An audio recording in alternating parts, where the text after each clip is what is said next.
Hey, what's up, everybody? Hold on 1 second here, please.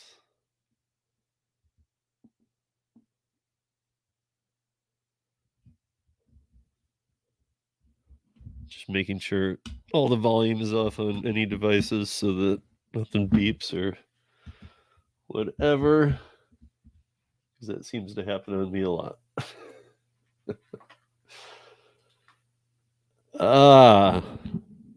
So what's everybody doing? What's up? What's up? What's up? What's up, Roy? What's up, Xander? Xander, I got your text and put it in the notes, but yes, I knew it was you. I'm on top of that stuff. So after we had communicated, I got you programmed in. Bud Soda, what's up? DoorDash Red, what's up? Hi Marissa. Bud Soda, I already said what's up. Picky Pink, hey, what's up? You called me out. You called me out, or you gave me a shout out? She give me a shout out, or did you like threaten me or something? Um, why are we waiting? I don't know. That was at 101. How long did I take? Oh, I'm sorry. Why are we waiting? Oh, okay. I'm just catching up on all this. Okay. And Robert Reese, what's up? What's up, everybody? Talked about live silly. Yeah, okay. I I know, but you said, see, there's a big difference. You put what did you write? You called me out, I think. You said I called you out. So it's uh like a shout out. You gave me a shout out. You didn't calling me out. It's like let's fight, let's go. I don't know. Maybe that's how I was brought up. Maybe that difference doesn't really truly exist. But I know what you mean. It's all good. And thank you. Yeah, I've been checking out your channel. I know that you're putting up a lot of stuff. Same thing with there's 3 people in here that are worth checking out their channels right now, guys. Uh Picky Pink, um, Mr. Bot Bud Soda, and then Hot Facts with Robert Reese. All these channels are really good. Check them out. Uh, Roy called Roy called Roy called me out. I'm used to it. Or uh, so okay, I'm gonna drop a link, and if you want to join, you can just chat. Anybody? Hold on.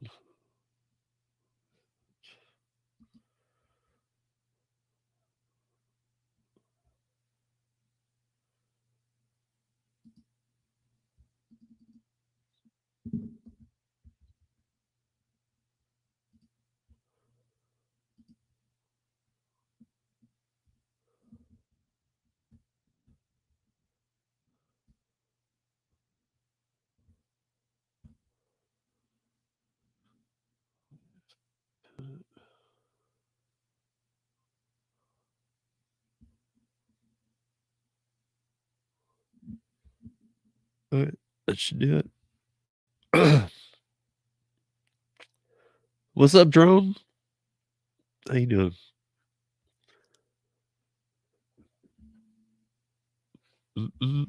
I was in Omer's thing today, and he had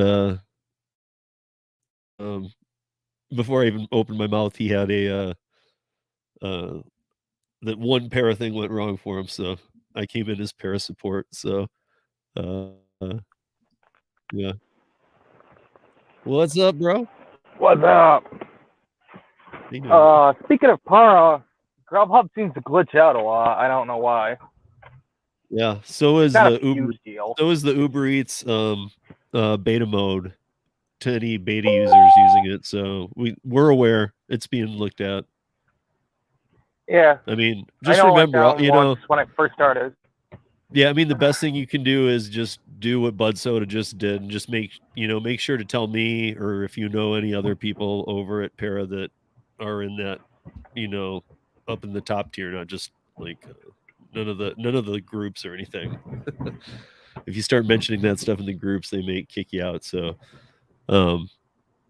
Driven Dad. Oh, your beta UE stopped working? Yeah, I wouldn't doubt it. There was a few issues going on. I'll text the guy. Yeah. I Yeah. say, if I ever do get on Uber, they Driven Dad, address information. the guy already knows. Wink, wink. What's up, Pedro? How you doing, man? What's up, Arturo? What's up? It's that legend. What'd you say? It's the legend. I'm having to look through the sun a little bit. It's the legendary 24-hour top dasher, Carrizo. Oh, is he talking about you?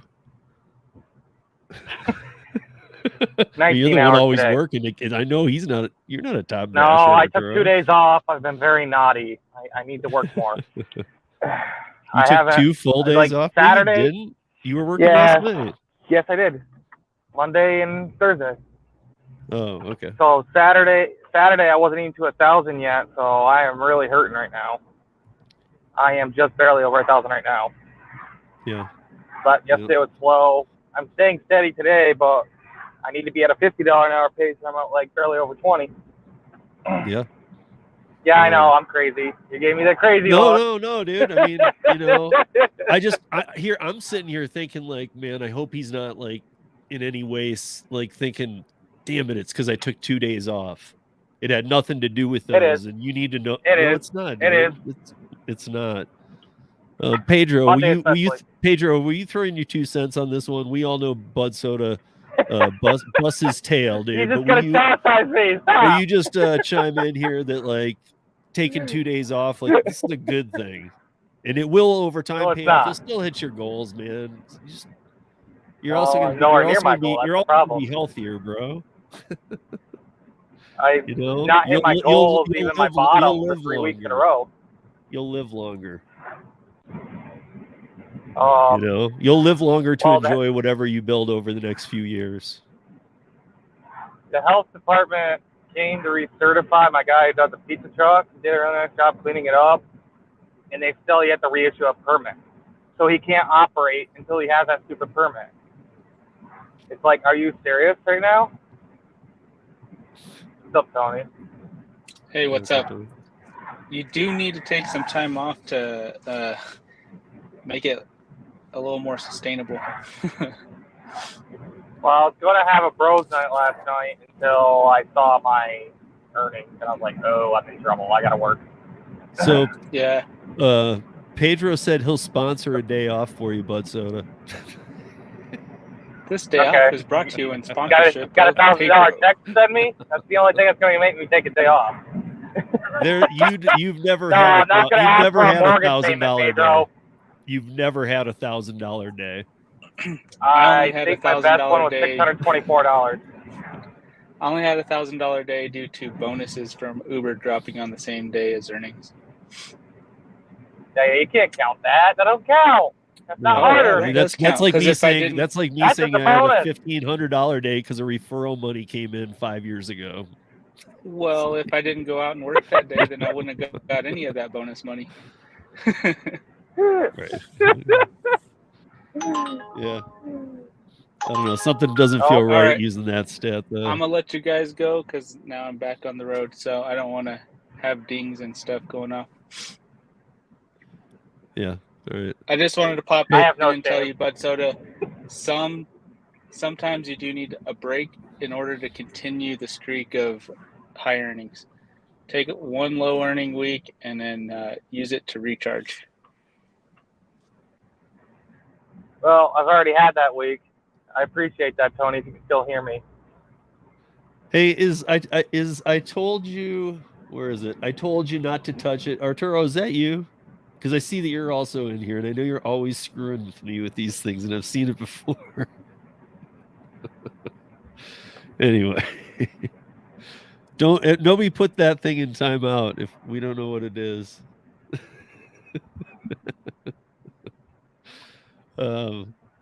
Yeah, I know, but you got to take the time off, man. I mean, you just do. It'll make you work harder on the days you do work, for sure. I'm going out all day no matter what. Man, I'm telling you because I'm older than you. I'm trying to like lay like just some. This isn't even any gig knowledge. This is just being older knowledge. Like it will creep up on you, bro. I'll tell you this: my old man never refused an overtime in his life unless he was forced to stay home. Like boss said, go home now or else. Well, but I mean, like even in an overtime type world. I mean, I'm from Michigan, and so a lot of my family worked in the auto industry, so I'm all familiar with that. But there's a point. Hey, Kim, what's up? There's a link at the top, Kim, if you want to join in. Love to have you. But you know, there's a point that even they would, you know, if you're working in the auto industry, they're going to kick. Time to go home, guys. You know, like even with the overtime. You know, because I mean that was all union stuff. There was caps on that, and so I mean, like you're treating overtime like. Don't ever sleep. Work 24 hours a day. I do sleep. I should have kicked my butt up earlier. I woke up at 6. The map was lit up. I got 2 crap orders and one. $6 for 4.5 miles. I probably should have hopped on, but I just declined it and went back to sleep. yeah. That's cool, Kim. I just thought, I thought you could, but yeah, if you're working, you're working. Glad you're listening. So, yeah, that's just a little Bud Soda intervention here, but again, at the same time, on US 11 North. All jokes aside, you know that people just care about you. That's the only reason they're even. Oh, I know. Saying anything at all. So, you know, it's. I don't know. You know, I would take it as a good thing. I'm hoping that I get more Walmart DoorDash orders because that one was great. Like, hard just showed face value and ended up being a $10 tip on it. I was like, woo! It's like, hell yeah. Like, I was going to take it at face value because I'm middle of the afternoon, I'm not doing anything. And it's like, you know, the only thing they're on is point pickup, and point pickup ain't letting nobody on because they're losing that contract. Supposedly, these stores are moving to Spark, and the overflow will be pushed toward DoorDash and Uber Eats. Yep. Yeah. I'm just wondering if I can get in contact with the co-manager because I used to work at this store. Whatever they call the co-manager now, same thing.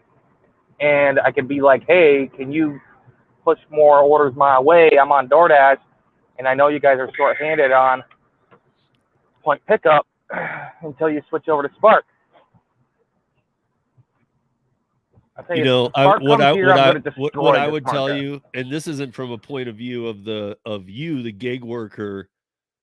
I'm just stepping out of that element for a minute into an element I know even much better, which is the bar and restaurant industry. And I've been a general manager, an owner, a bartender. I've done everything, and I've done it for a long time.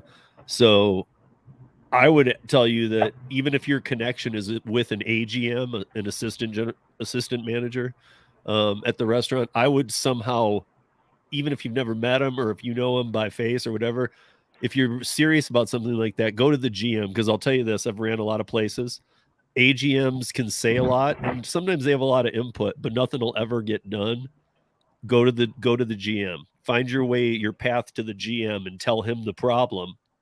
Maybe he works in the days and he doesn't really see it, and he's only hearing it from his assistant. Say, listen, you guys, or listen, you know, let me just tell you what I'm seeing. I'm coming in here and seeing complete disorganization, not necessarily on your part, but on the drivers. You know, if that's something you're serious about, I would say go in there, but you need to talk to the GM. An AGM can't do anything. So I could go above their head and go to my old store manager, who is regional, or whatever they call that position now. They always change the name every 2-3 years.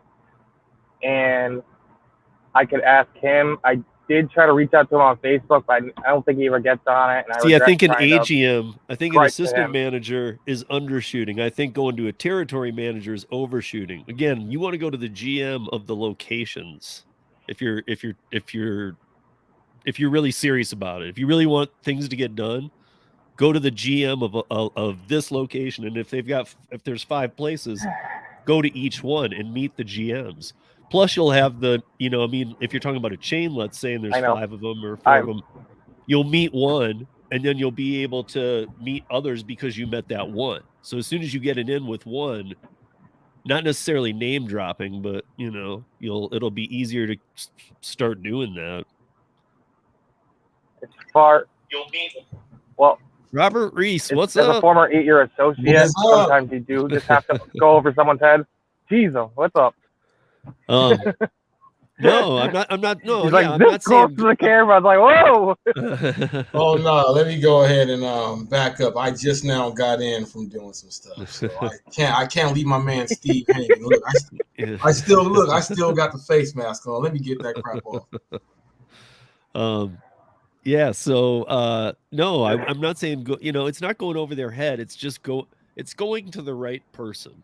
It's, you know, I'm just telling you that right person is the GM. Yeah, that's who you need to go to. That's even if let's say too, but let me even put it this way. Let me say that the AGM that you know is the person who runs that part of the restaurant, whatever, the coordination with all of these deliveries, and that's their job. You still need to go to the GM, throw him your pitch, and let him tell the AGM, who's already your friend, that you've already talked to about this. You need to let him tell it to him as this is what we're going to do now. Because you're kind of going indirectly at a wall.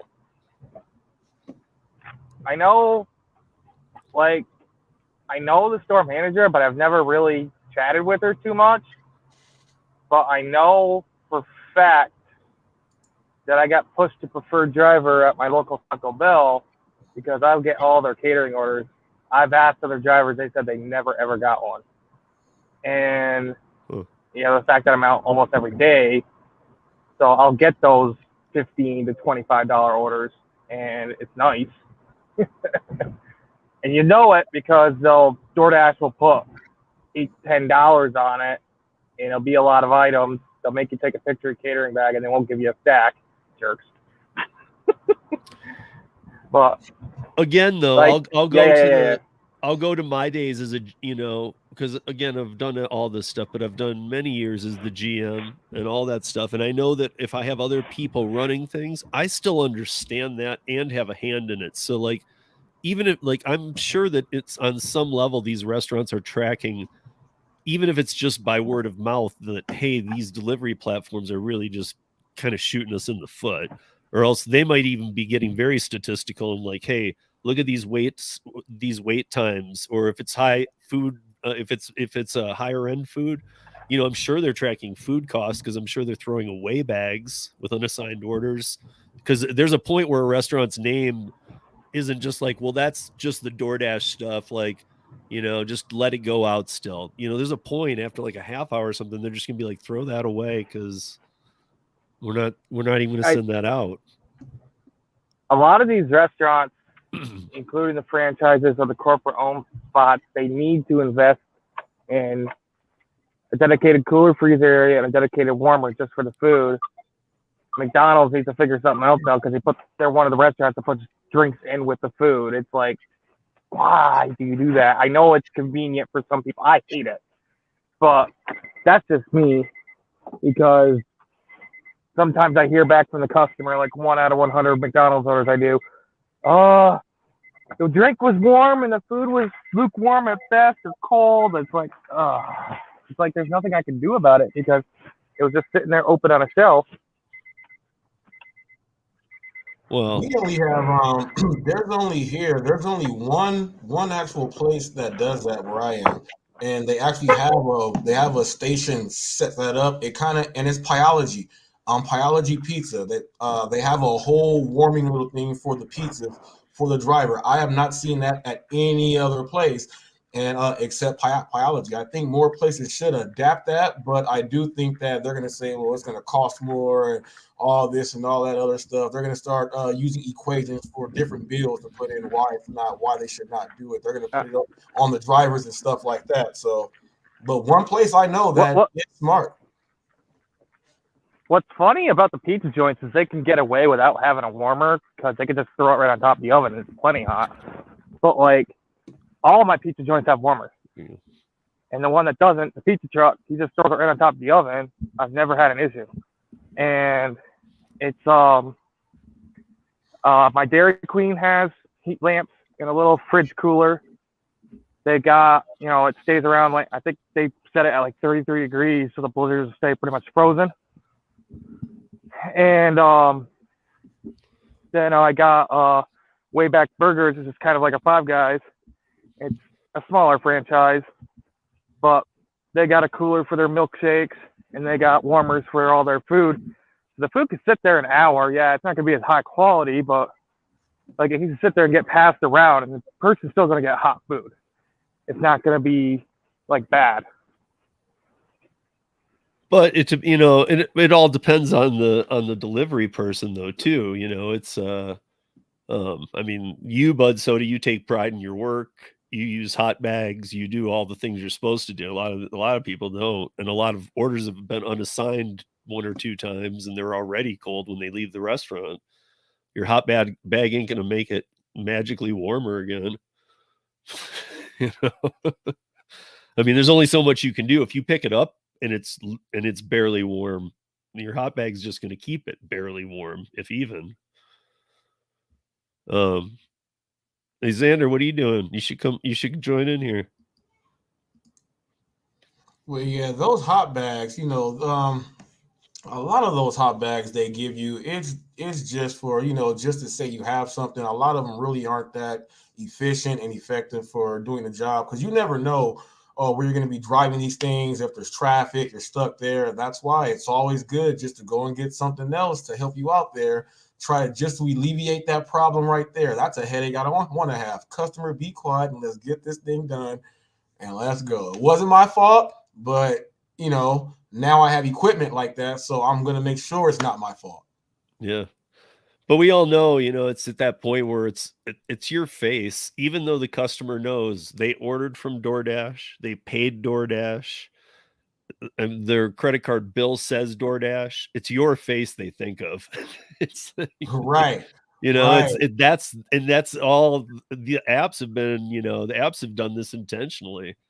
I mean, yeah, it makes us independent contractors, and that is what I need to be, and what many people need to be for the scenario, but and want to be. But at the same time, it's really allowed them to kind of shift all the blame to each individual. And that's exactly why I put my brand, my business. I know they're going to put the whole brunt on me, like I'm the lone person. Let's see if you can handle all this stuff. Well, guess what? I can't.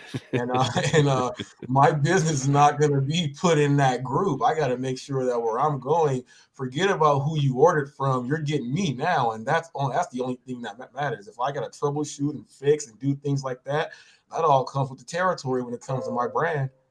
Yeah. So there's these little in-car warmers you can get, and a lot of people, like Jaywalk on UDM, was going on about temperature abuse. The thing is, if it can't truly heat it up to at least 155, then you're just encouraging bacteria to grow, because you're putting it right in that lovely zone they love to grow in, especially for chicken products. You don't want. Man, you know what? Reheat it if you can't get it all the way up. I don't know if you're gonna like this, man, but here's my 2 cents on that. I'm way more concerned with some of the dirt bags in the cars they drive and the bacteria in those things than I am about something getting beneath 155 degrees.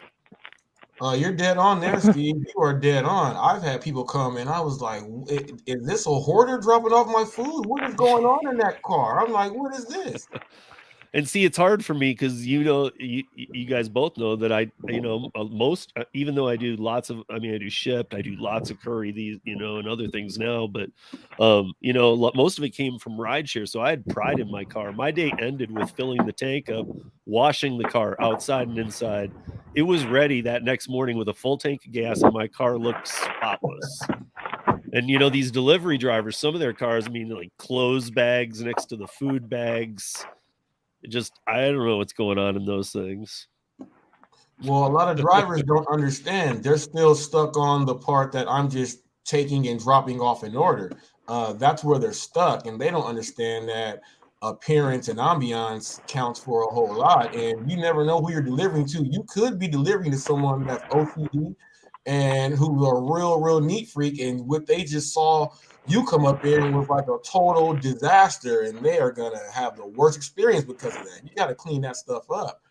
Yeah, Pedro, do you really Fair think point, Pedro. that? You think most of it? You think most of it falls out into the danger zone?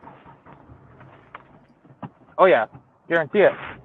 Pedro's not off right there. He's not off. When You you- go. No, but again, I will say I'm way more concerned with the cleanliness of the car than I am with that. I mean, I'm not shocked by that, but I'm way more concerned with the cleanliness of the car.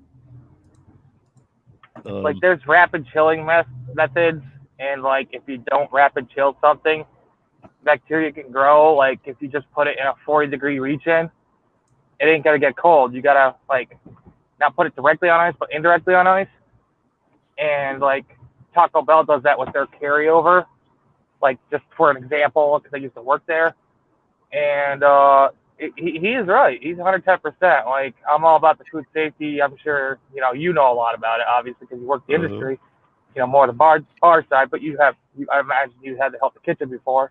Oh yeah. And it's a lot of these practices that these restaurants do, I do not like at all. Like I like my local Taco Bell. I think they do a great job cleaning. They make great effort, but they like the pandemic's pretty much over. When's the health department going to come crack down? That's the answer right there.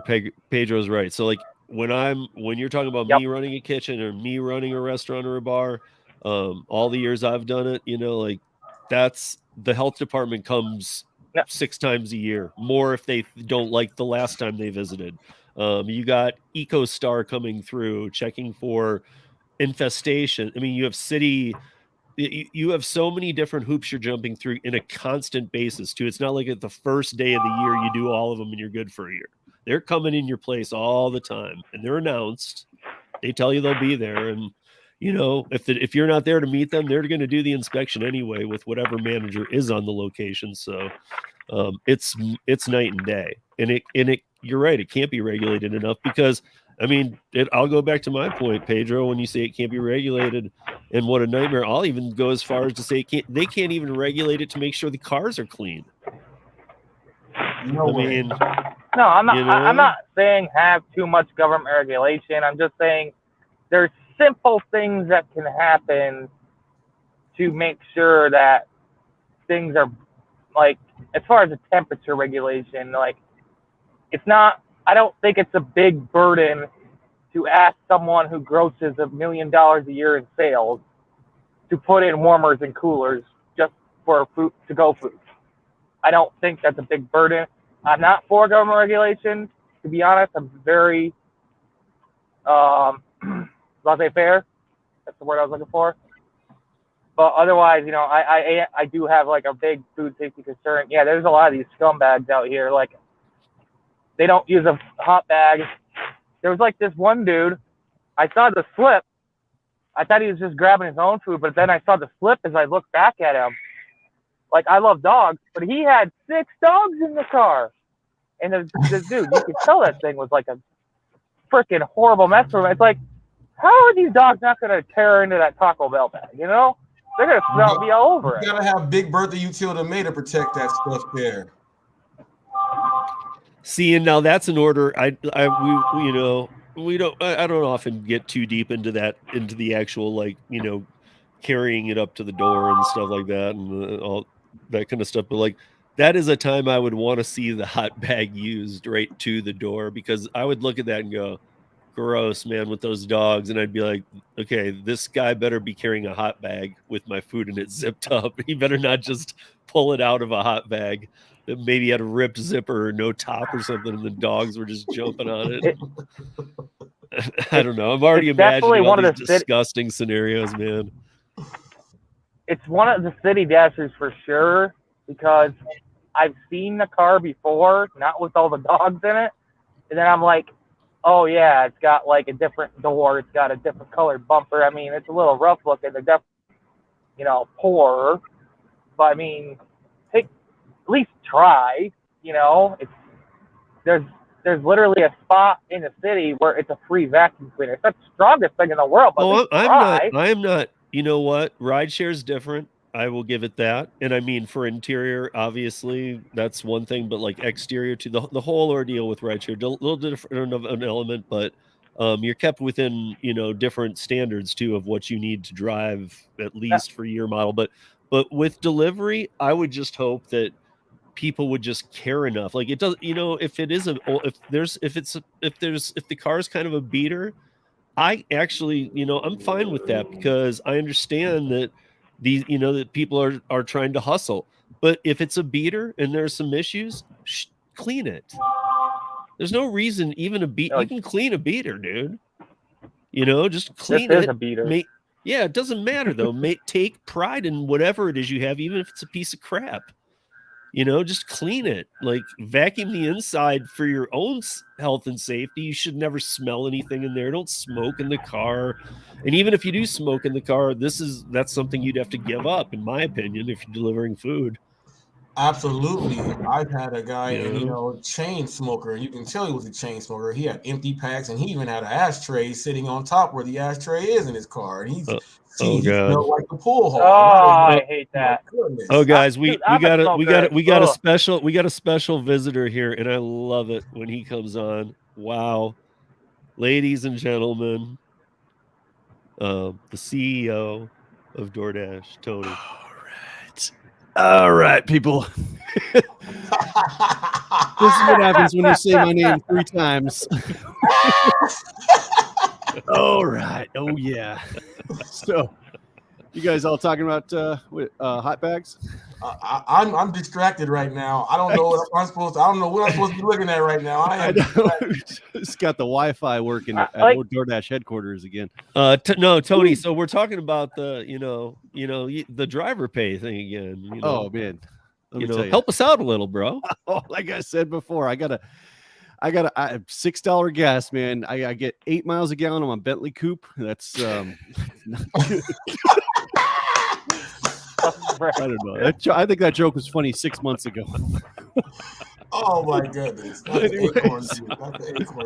He does a Chevy Malibu, to my knowledge. Bud soda, man. It's a pleasure. Hot facts and robberies. Why aren't you all dashing out there? We need the money, people. We're striking. Okay, yeah. It's virtual. Oh, so no worry to you, but.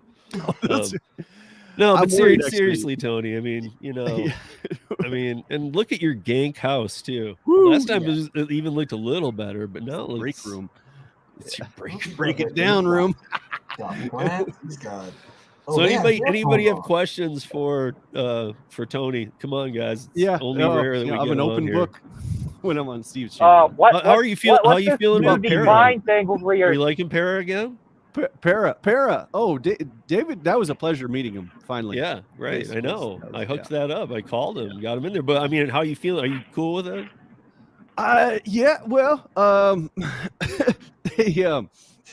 we didn't know what Para was, and then we looked it up, and that's actually a pretty good idea.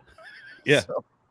Should we expect you to be stealing that here soon? Well, we have our own kind of Para. It's called Dara. I don't know. He's not really the same. He just kind of sits in the corner. At least Para shows you the tip. Hey Tony, we got a special message there for you, Tony. Pedro says, "How come you haven't called him, man?" He says, Pedro. What's up, Hannibal? Pedro, I am going to start a GoFundMe for you to get a haircut, man. I swear. He's Ricky Martin. I know his secret identity. I think I revealed that in a video back a ways back, and they both come from Puerto Rico. Let me bring up the files. We have a file on Pedro. So I heard Lyft is thinking about buying you, or you're thinking about buying them. One of you two gang companies are looking at buying the other. I heard. It's a Wall Street bukkake over here. That's don't Google that. It's I don't know. It's technically, truth is we're all the same company anyways. So it's Google owns everything. Right. Right. Alphabet owns Google, which That's owns Uber, Lyft, all you guys, right? It's true. Yeah. It's just all it's all That's- fake. It's all smoke and mirrors. And, All right, I'm gonna prove something right now. This is Pedro. Now, okay, hear me out. This I think there is something here to this thing. That's a recent photo, as in I think we hacked his iPhone because okay. Side he note. didn't hack it. He agreed to the terms of service. Exactly. Okay. There's when we say we have access to your camera, what do you think we're doing with it? Just taking pictures of orders? Anyways, I shouldn't have mentioned that. Okay, so that's Pedro now. Okay. And let's see here. Let's go through my files again. And Is it? I feel like Pedro's hair is longer right now. Oh. It is because that's Pedro like before the YouTube channel or in the early 2000s. Okay, luckily I am recording this, so Pedro, it looks like you will be. This out. It's the Here's same Pedro person. right here. Adam Morrison from Gonzaga, who played for the Lakers. Pedro the ball guy. Hey, that's Pedro right there when he's hooping. That's Pedro. Okay, right but Pedro, just so you see this, I got this recorded, so you can now sue DoorDash for defamation. For defamation of character. That's reformation of character. Oh my gosh! Now you can sue him for slander or libel or write it down too, Tony, so he can get you for libel. That's a good thing though. To be Ricky Martin. I wouldn't imagine. Yeah, let's shoot. That's a nice. You know how successful that guy is. So, he still goes. I now understand why you need guards at your house. Yeah, about that. I really should upgrade from just TaskRabbits. I think I'm thinking of committing to the whole it's like Jason Statham style. Say hello to my little friend. You know, like Scarface. I have more of a compound these days. My gosh. Pedro is a good guy, though. We appreciate him spreading the truth out there. And I've actually used his recipes out there. So when he's cooking with Pedro, and we're in one of our cloud kitchens, we're actually going to be opening a cloud kitchen based on some of the recipes there. But tip transparency, we'll call it even done and done. Well, I mean, what else is coming? I was gonna say what else is coming down the pipe, but in your case, what else is going up the pipe? Up the pipe. Oh my! You know what? I had about 7 different things I could have said right there. Right? Okay. So I got a question. Okay. What's this new thing you're trying in certain markets where people decline so many orders, you automatically log them out? That's fake news. What's that? Fake news. It's just they're part of an elite team of prototype app testers, Q&A. You sure about that? Yeah. Well, no, it to us, screenshots and recorded proof. April Fools is more than one day, people. It's a month. So it's like they'll get the email in May. So, like, hey, April Fools, you weren't deactivated. So you know, this is a good. You just said Pedro for keeping it honest and everything. So let's just answer the one question, because this is why Para had to happen. This is something you could fix in an hour. You built you had an entire team build extra language to cover up what people should see. Yes, that. I mean, I understand in your bedroom that's how it should go, but okay, all right. We apparently the tip transparency, we're working on that. We just hired Miss Cleo. You just call her now, and then she'll tell you that's call me now. Wait, the future is like the 900 numbers. That's that's another little money. We're monetizing that. So, but man. So I don't know. Para's a little advanced for our. Honestly, we don't even see our tips. But I know. I mean, you guys, how many coders do you got? We got 2. Two. I mean, 2. What do you got? 5,000. Shoot, we got. I don't know these two girls here. That's my human resources department right there. Anyways, Yeah. What else? I'm gonna need a thermal bag tonight. Yeah, throw other. So you didn't say what about you tried, but you didn't really hit it. So you got to answer the question though. Why not just fix the one problem? Just this. That's true. That's true. Okay, do you remember Cash Cab? That was Tony. Right You're there. going around the subject here. Do you remember Gotta go. He said, "Switch it." He said, Are they still there? Oh my God! He's trying to get that street. He's trying to get that street shout out there. You know, he's trying to roll the window down, and have someone else help. That's true. Slavic in the house. Oh Lord, Hey, hi, how's it going? Slavic, have at him. Ask Tony questions. Yeah, Tony. Ask me anything. Oh, ask if anything. I'm wearing pants. One that's a simple no. question: Will you disappear so somebody that can take the company into better hands? Oh yeah, man, that's who's running Expedia these days? We I don't know, but oh, there he is. Oh, is he doing Gangnam Style across the screen? You Oh, my feel goodness. something on my head. Yeah, it's weird that your buddy Dara, took only how many years? 4 years to realize that what he CEO'd before he should try on the Uber app. That's true. He's like, yeah, Dara, I like that you're nodding at me. Yeah, thank you, Dara. Yeah, I mean, but he agrees with everything. He's a yes man. Yeah. Oh, I know he is. He's his own yes. I know. Yeah, you're no Travis. Are you into S&M? Yes. Oh yeah. I'm into whatever they pay me for.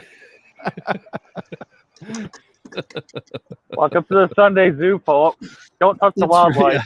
Man, this is like Tony and Steve in the morning. Come on. Caller number 9 gets a free T-shirt and a referral code. Okay, but honestly, yes. What were we talking about? Well, a little dizzy. How many miles are you getting on that Bentley coupe? Whew, man, it's gotta take it in for some service. But yeah, that boom. No one gets that joke except for the 98,000 people that to that. Anyway, he's a good guy though. Nothing against him. Nothing against him. I love that car. Of course, anybody that knows your channel knows anything happens. You got UDM sick in bed. You got my new name is Ford Fiesta. I know, but he's been recovered for a long time now, and you still always have him sick in bed. So UDM, let's check on UDM actually. Where what is God? Yeah, that was he did some. That was a rough year he had.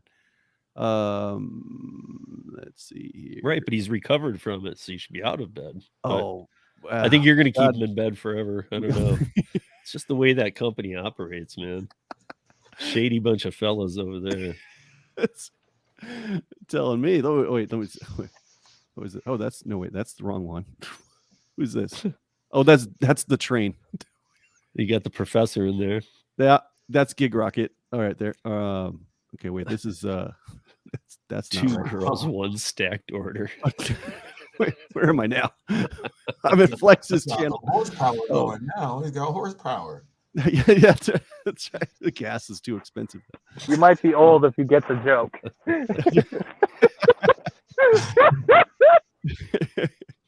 Oh, wait.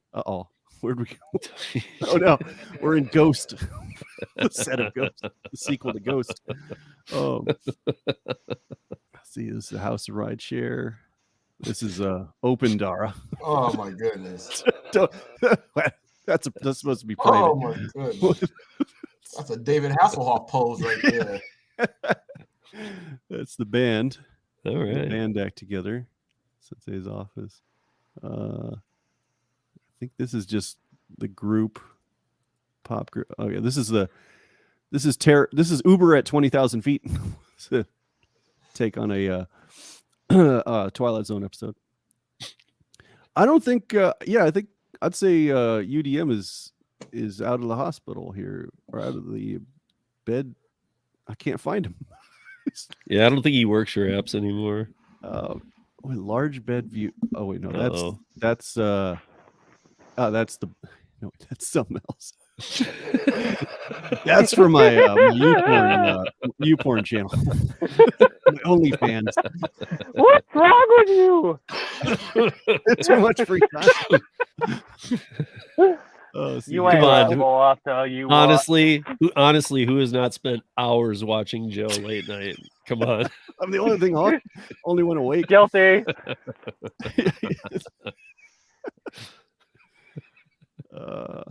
But it's great to be here on Sunday, a fun day. Yeah. So what else is coming up the chute for the drivers? What can they expect? Well, let's see. Better earnings. We're actually we're making a mode where the dashers can get food delivered to them while on the job. So we're gonna for free. So there might be a surge price. Probably DK. No, well, there legit is a 10% off that they ran for quite a while for pickup. So I think it's still on to the end of this month. You know, I saw Roy in here. I don't know why Roy hasn't joined in with you here. I see Omer. Gigs. Yeah, Omer. I don't get Tony off and on here, man. Yes. He just kind of drops in from time to time. That's what she said. That's okay. Wait, what? Is my mic working? We need somebody to have some Tony questions. You guys all have them when he's not around, so you could tweet me. I can try. If you want some questions, I'll give you some. Okay. Lovick sound like he ready to fire. Okay. So when will the 225 disappear, or you're waiting until you have so big of a lawsuit that you won't be able to survive with it? Oh, 225. You're talking base pay. All right, base pay. Yeah, the base because pay. it messes with my psychology. That's that will have you in my head saying I am useless, I am nobody, I am shit. Ooh. We're working. Can you get out of my head? Damn, Tony. You better Yes. respond. If Slavic caps his head like that one more time, you have a knot up there. But I have him in my head, so I want him out of my head. That's true. Right now, you need to pay for my shrink. Okay. We are raising the base pay. Really? I can tell that. I don't believe we are going that. to raise the base pay. I don't believe that. On the other hand, we're also raising our commission, so it kind of balances out. But yeah. So wait, okay. Let me make a note of this stuff. Paper. No, just answer them. Raise base pay. There we go. Is this the new base pay? 226. Thank you, Pedro. Thank you. God bless you, Pedro. Thanks for the help. Yes. And again, too, we still have the question on the table about this. Marissa,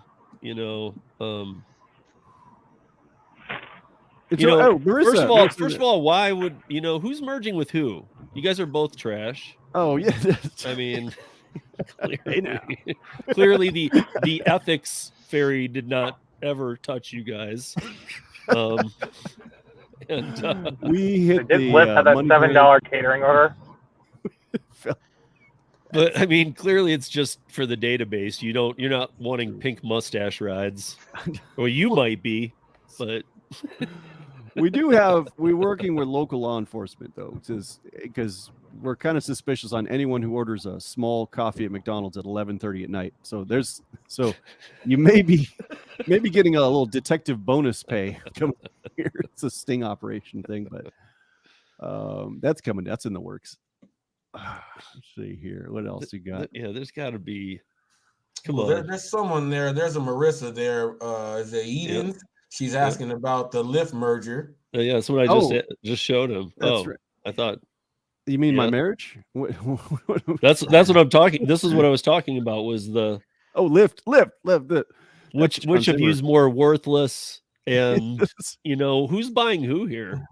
I mean, or like who lost the bet, I guess. Well, let's see here. Let's give me about 3 minutes. I'll get someone on here. I got John Zimmer. Where is he? John Zimmer. We got someone who wants to. We got some lift questions here. Yeah, but he won't be around anymore. He'll be out of the picture. It sounds like it's gonna be you. What do you know about rideshare? That's true. Oh, there we go. Wait, no, that's Logan. Where's my head? There it is. They okay, there we go. It's Three's Company. There we go.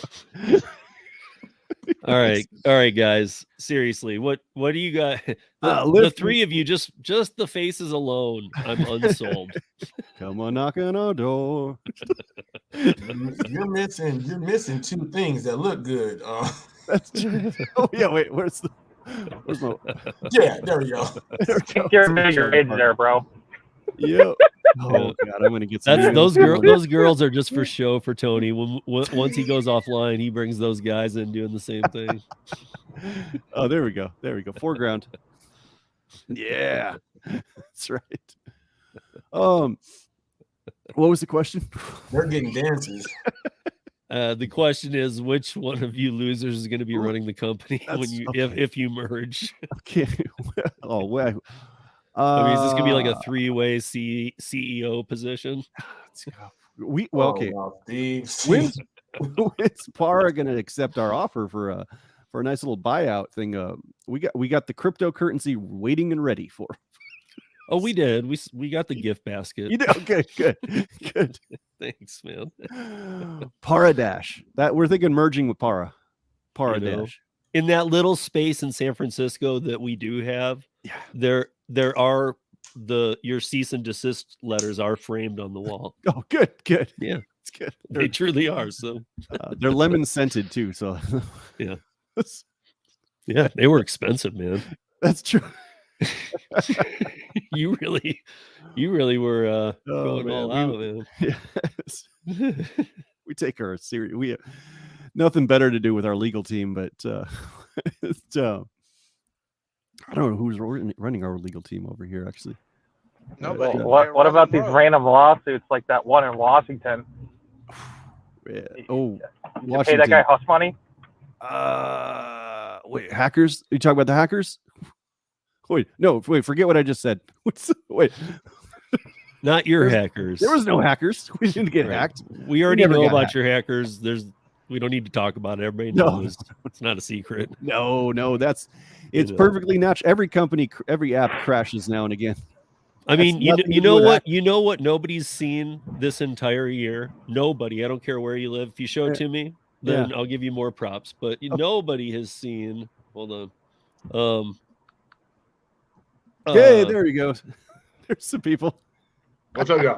Nobody has seen an article that says, praise DoorDash for their treatment of their drivers. That's an article that I'd like to see, and I have never seen it. That's true. Do you read the? I accidentally clicked on Google, and the first thing that came up. Here's what a typical DoorDasher deals with: there's a $3.25 for 7.4 miles for Little Caesars. I'm Tony's muscle. What you got? What's your problem with Tony, y'all? Okay. That's true. Big problem. You drivers got a problem with Tony. You got a problem with Tony's muscle. It's a whole laundry list. It's huge, Roy. There are some economies where $2.25 is a lot of money. Right, but this is one of them. You know what? If y'all let Tony stick his little 2-inch ding dong in your booty hole, you deal with it. Take them $3 orders. Let them stick that 2 inches in your booty hole. Yeah, and you exploit people who come from those countries and think that's good. That's pricing goggles. Take them $3 orders. Just take our orders. That's $3. Just do it. Yeah. Or that $7 an hour situation. Yeah. It can work perfectly in Russia. That's true. People there. So why don't you take the U.S. market to the Russia and leave us alone? That's true. All of his tech buddies shut everything down over there by a That's- flick of a switch. Yeah, no more McDonald's. There's no more Russian McDonald's. So Well, that's half our business. I'm pretty sure they will accept DoorDash in Russia. Welcomed hands. Mm. Why would Tony's Mark, like it'll be awful? Mark's Donald's now. You know. Here's the thing, though. Why would Tony's awful business model go up against the established ones of the UK? Why would you go up against Deliveroo or Just Eat or companies that actually know what they're doing and do it right with pride, pay people semi-correctly? You know, just basically everything DoorDash isn't. You know, we have kind of a manifest destiny idea for how we expand. It's like the world needs DoorDash. They need to be shown that they don't need to leave their house to go get a bag of peanuts for anything. Yeah, I mean now. Hey Tony, I have a question. Can you change your name so you can stop making mine sound bad?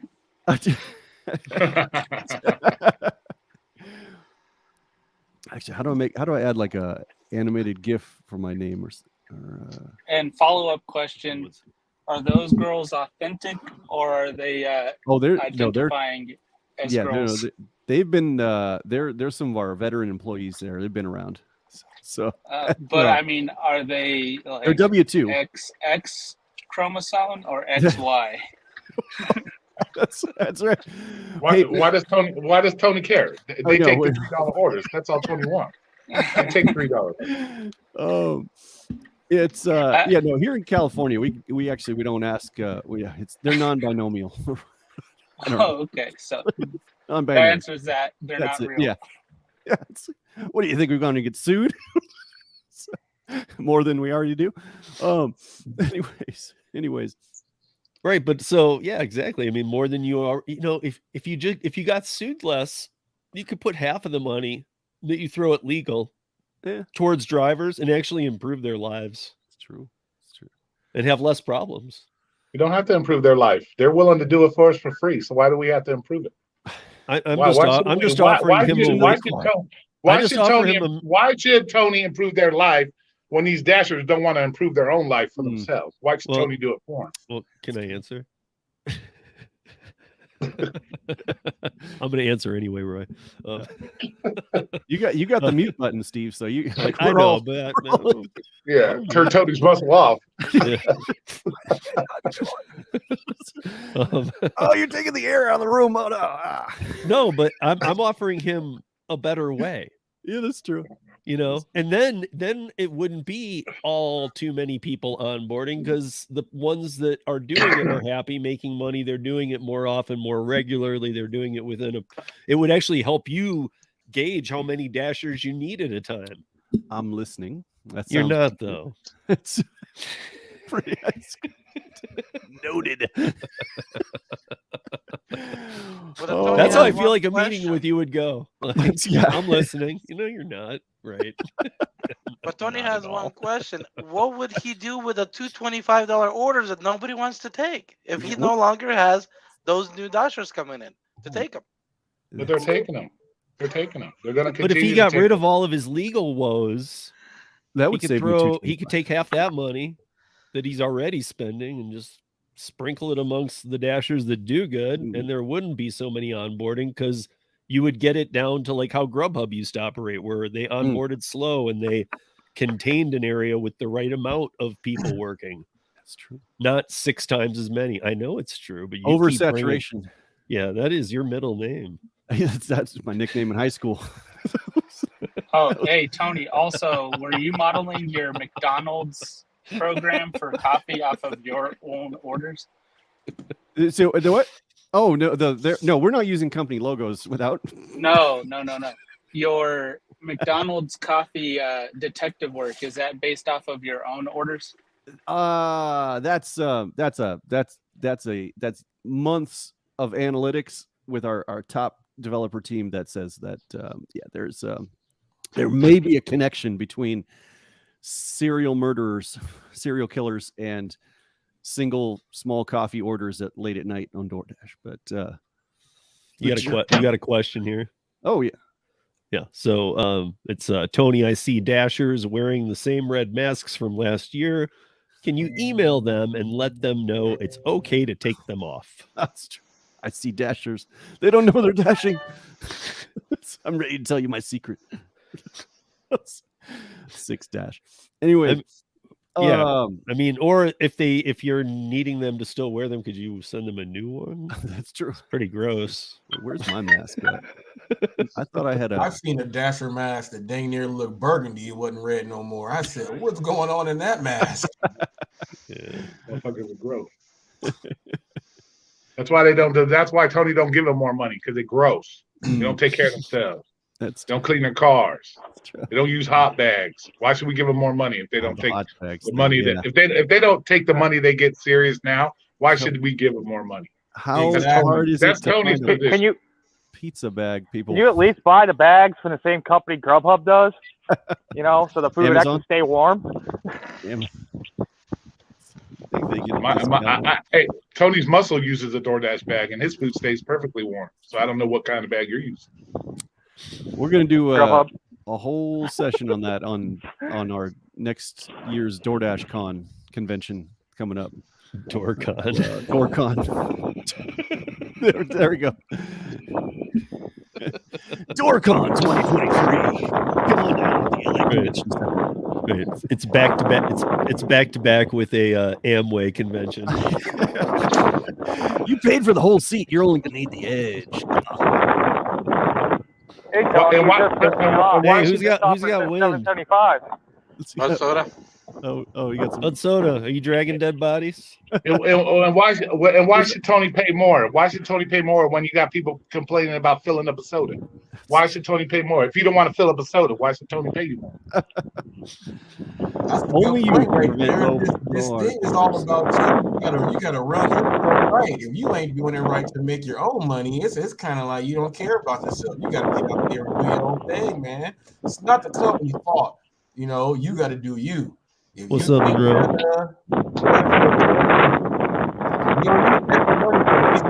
That's pretty much it. Kill that microphone. God damn it. Hurt Tony's muscles ears, man. Hurts. No respect. That's his first name, Tony's muscle. Sorry. Show Tony some respect when Tony's in his room.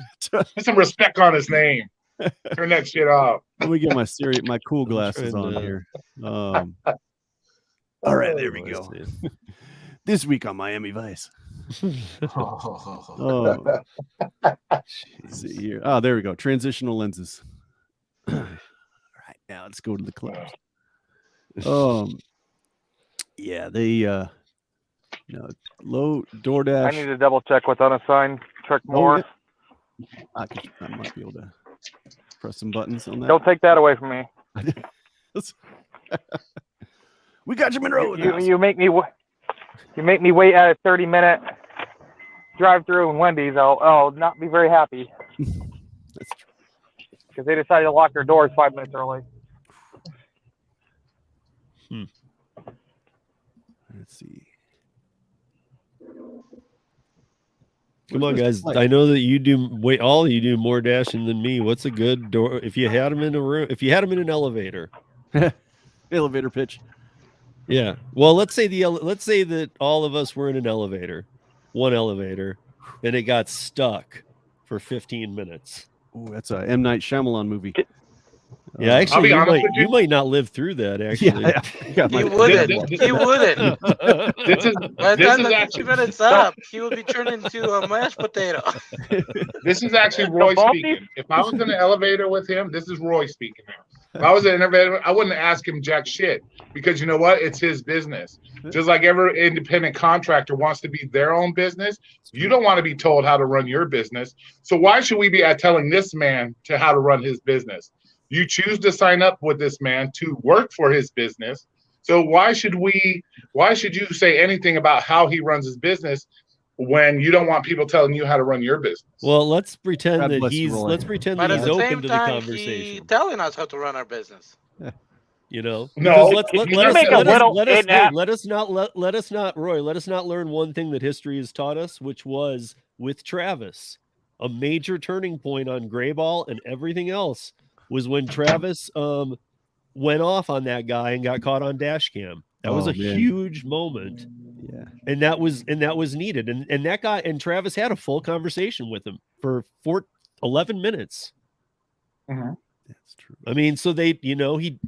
At southeast on Euphrates River Valley Road toward Poe Valley Road. He's got Travis gyrating him. Oh, I can't look. So, Oh my! Somebody mentioned my name. Oh my goodness!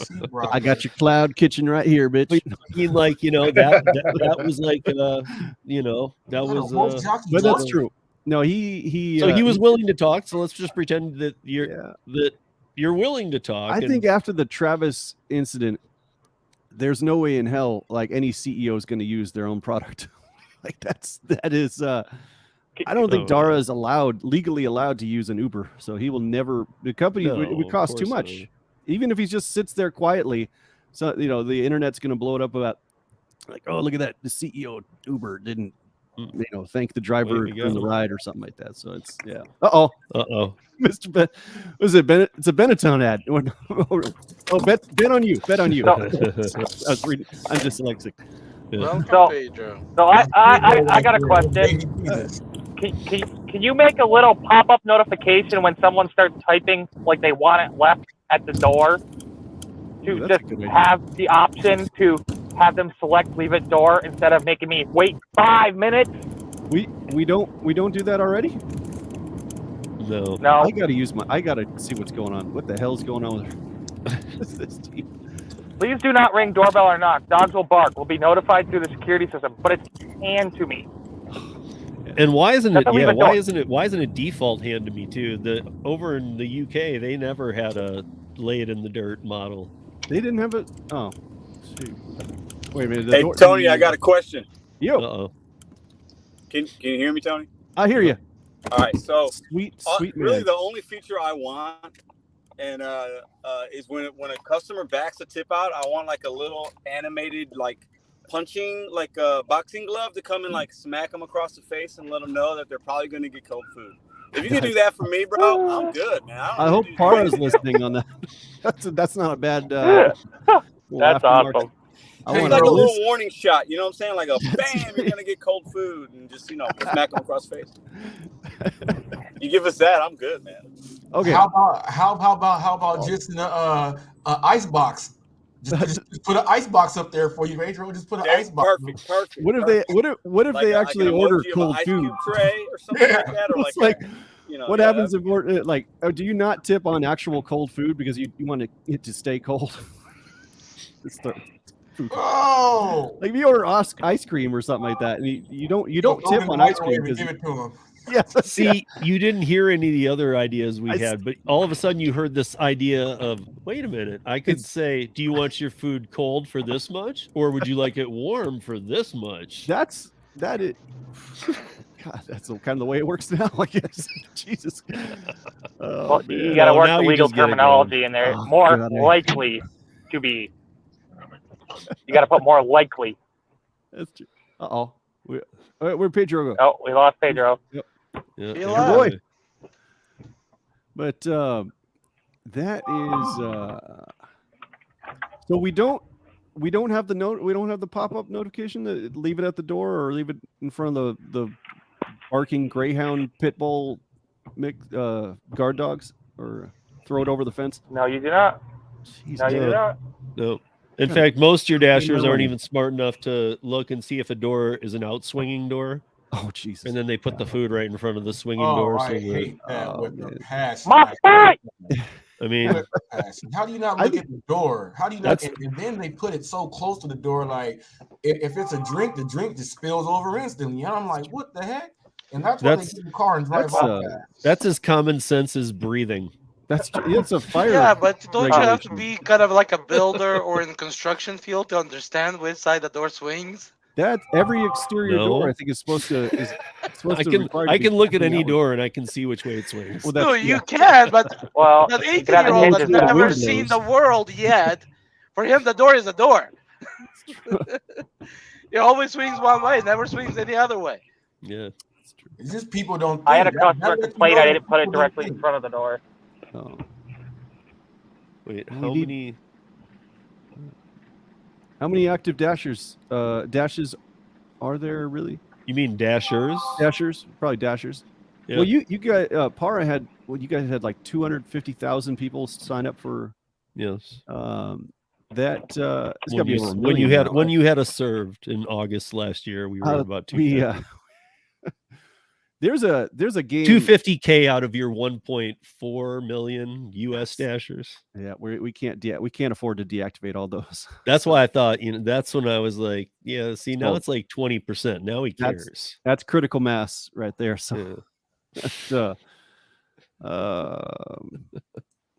now if you get well, actually, I wonder if the Steve, since you said you kind of are with Para somewhat, some way, isn't that a huge database now that Para has that can be used by launching another app against these guys? So I gotta go. I'm going to tell you, because Joe even left for even Joe, not just Tony, probably already knows where this is going. I left my stove on. Hold on. So check this out, dude. This Thursday on the roundtable, we got David and Jeff, CEO and CTO, so the coder, to talk to you guys about anything like that, because we've done this so many times. I'm not even going to do it today. I've got videos up telling you exactly how this goes, how the data works there. And I don't know if you're familiar with what data sharing is as opposed to selling data. The term selling data brings up some very bad things, as it should. Right. We do nothing of the sort. Shut up, Tony. Right. I'll mute you. I'm on. Where is David? Was he awake right now? Yeah, I'm sure he is. Well, maybe not. It's Sunday. I don't know. Sharing that data. But we've explained it time and time again. It's, you get to a point sometimes where you can't say anymore. I mean, like every app you put on your phone, every single thing has a data sharing, and data sharing is simply like, if you, and you have no say into this, but like, I'm going to use Uber and Lyft rideshare. If you get deactivated from Uber rideshare, and this wasn't so 4+ years ago, but if you get deactivated from Uber rideshare today for anything sexual, even before you have your day in court. So let's say you're innocent, but you've been accused. You have dash cam footage, you're hiring a lawyer, you're going to be fine. They will instantly share that data with Lyft, and they will deactivate you as well that minute. Okay, that's data sharing. Then there's selling data. Selling data is a whole different thing. There's companies you can look into to see if it's being sold. We had been working with Argyle for a long time. They're one of the most prominent in the country at keeping safe data. Now we're looking at different companies because we're trying to do things more in-house and make it a little cheaper. Argyle's not known to be cheap. Well, still, what you guys have accomplished with just with two developers, or is with the two developers team. A Jimmy and a me. That's yeah. It's, pretty amazing though to bring. But now it's a we got a bunch of people now. Probably about 20 now. So where's your guys' most source of income coming in from? Venture capitalism. Future. Well, that's YouTube or Uber. Uber is again. You can come. I would recommend to go back and watch any. Like I have a lot of pair of videos up. Yeah. I would tell you to go watch any of them, because there's some that we straight up just talk about the data security. In fact, it's probably data security. I'm you know nothing about data security. In fact, if anything, guys, here's the kicker. You should be worried about them having your data in the first place, not plugging it in through a Para API. Let me tell you, Uber. What I said, the example I said about Uber and Lyft, that should scare you right there, because that should tell you that these companies within a microsecond can share all of your data, all of it. Your background, what you've been accused of, why they're kicking you off the platform, and you're removed from the other. They used to hate each other, Uber and Lyft, and they didn't share anything. And I'm guessing with the food delivery, they're just not there yet. There's probably not as many attacks and issues of that nature, even though there's some. Uber did get hacked. Remember that 56 million. And then like they paid them off, but That was they didn't get the data back. Like it was just December of 2018. Yeah. Yeah. Well, they also paid hackers to cover it up. That's right. That's right. Yeah. And they got caught doing that. They got caught paying hackers to cover it up. And then they had to alert the 56 million that they had been hacked. Man. Yeah. So the internet sucks sometimes. It's the way that it spreads truth so quickly. That's true. That's true. So that careful. You don't want to get you're blocked for. Oh man, Steve can't stream for 90 days. Oh, YouTube's cracking down.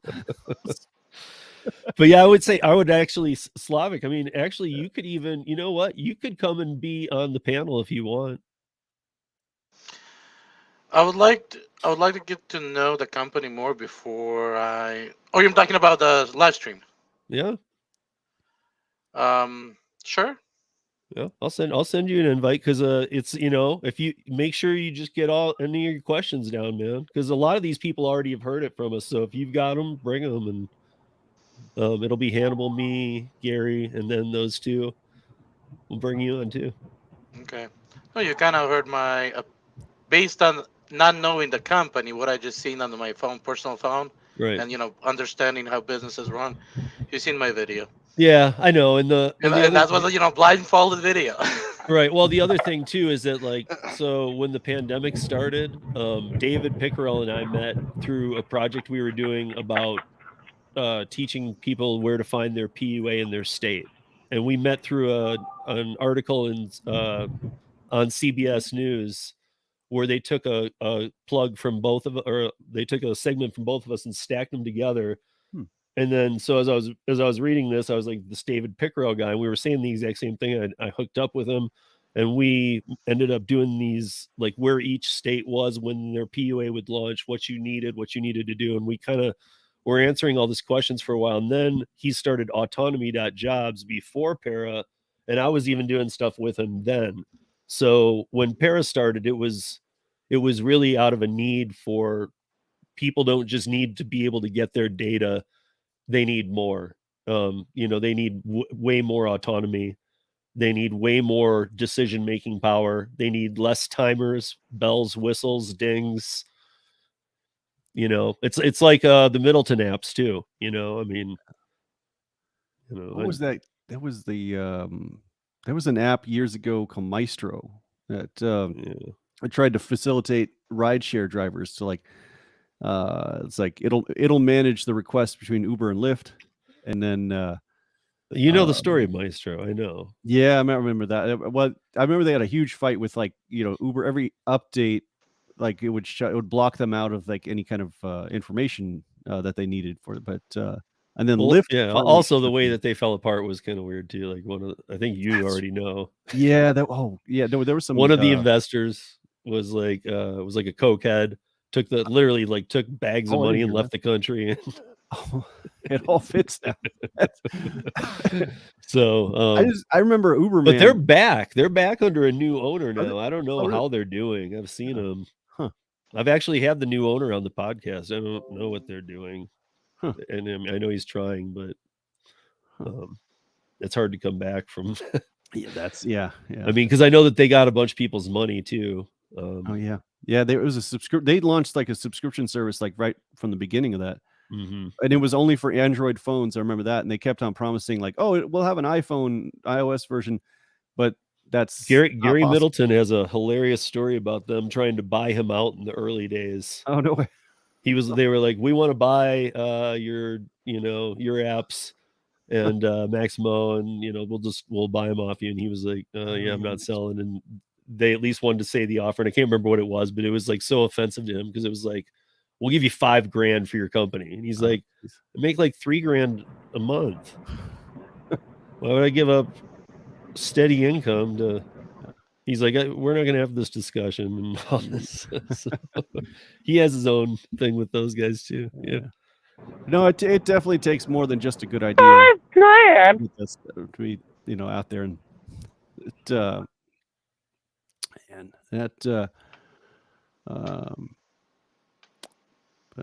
that should be a good stream though. And you guys have the tip prediction system that is up there with it's pretty it's running pretty damn efficient, man. Yeah. You know, we're let me say this. And this is directly at you for real. No jokes. 2 girls, 1 We are step. staying within the lanes of the boundaries set by the attorneys, but Nice. just barely. That's all I ask. And then some. From your last cease and desist. That's exactly what my wife said at our we write our own vows. You're hugging those corners as tight as you can. You're not cutting the course, but you're right on the apex. And do you take this woman to be your lawfully wedded wife and stay within the legal bounds of what I heard that before. Yeah.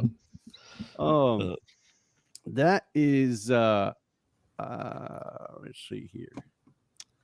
Then sounds like you guys are doing the Lord's work then. God no. But don't say that. I don't even remember who said that. I know. So, and then somebody asked me about that, and I just started laughing because I hadn't heard it yet.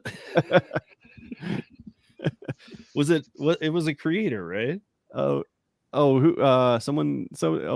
Yeah. This was like recently said, and I think it was like Willie or something, or Flex asked me, and they were like, "Okay, what about this comment though?" And I was like, "Who made that? Like, you're doing the Lord's work."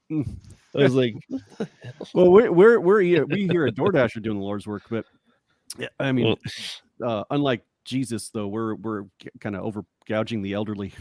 Well, yeah. Don't forget about the restaurants that do all the work too, and the drivers that take it to where it needs to go. Yes. But yeah, what would Can be you not spend millions on Sesame Street characters and or the Muppets and put that into your app so it stops glitching and crashing constantly? That would be great. Yes. We're hiring Mr. Noodle to do all our PR. Hey, what's up, Payman? That's a deep poll. That's a reference. And what's up, Lisa? Lisa in the house. Rideshare Lisa.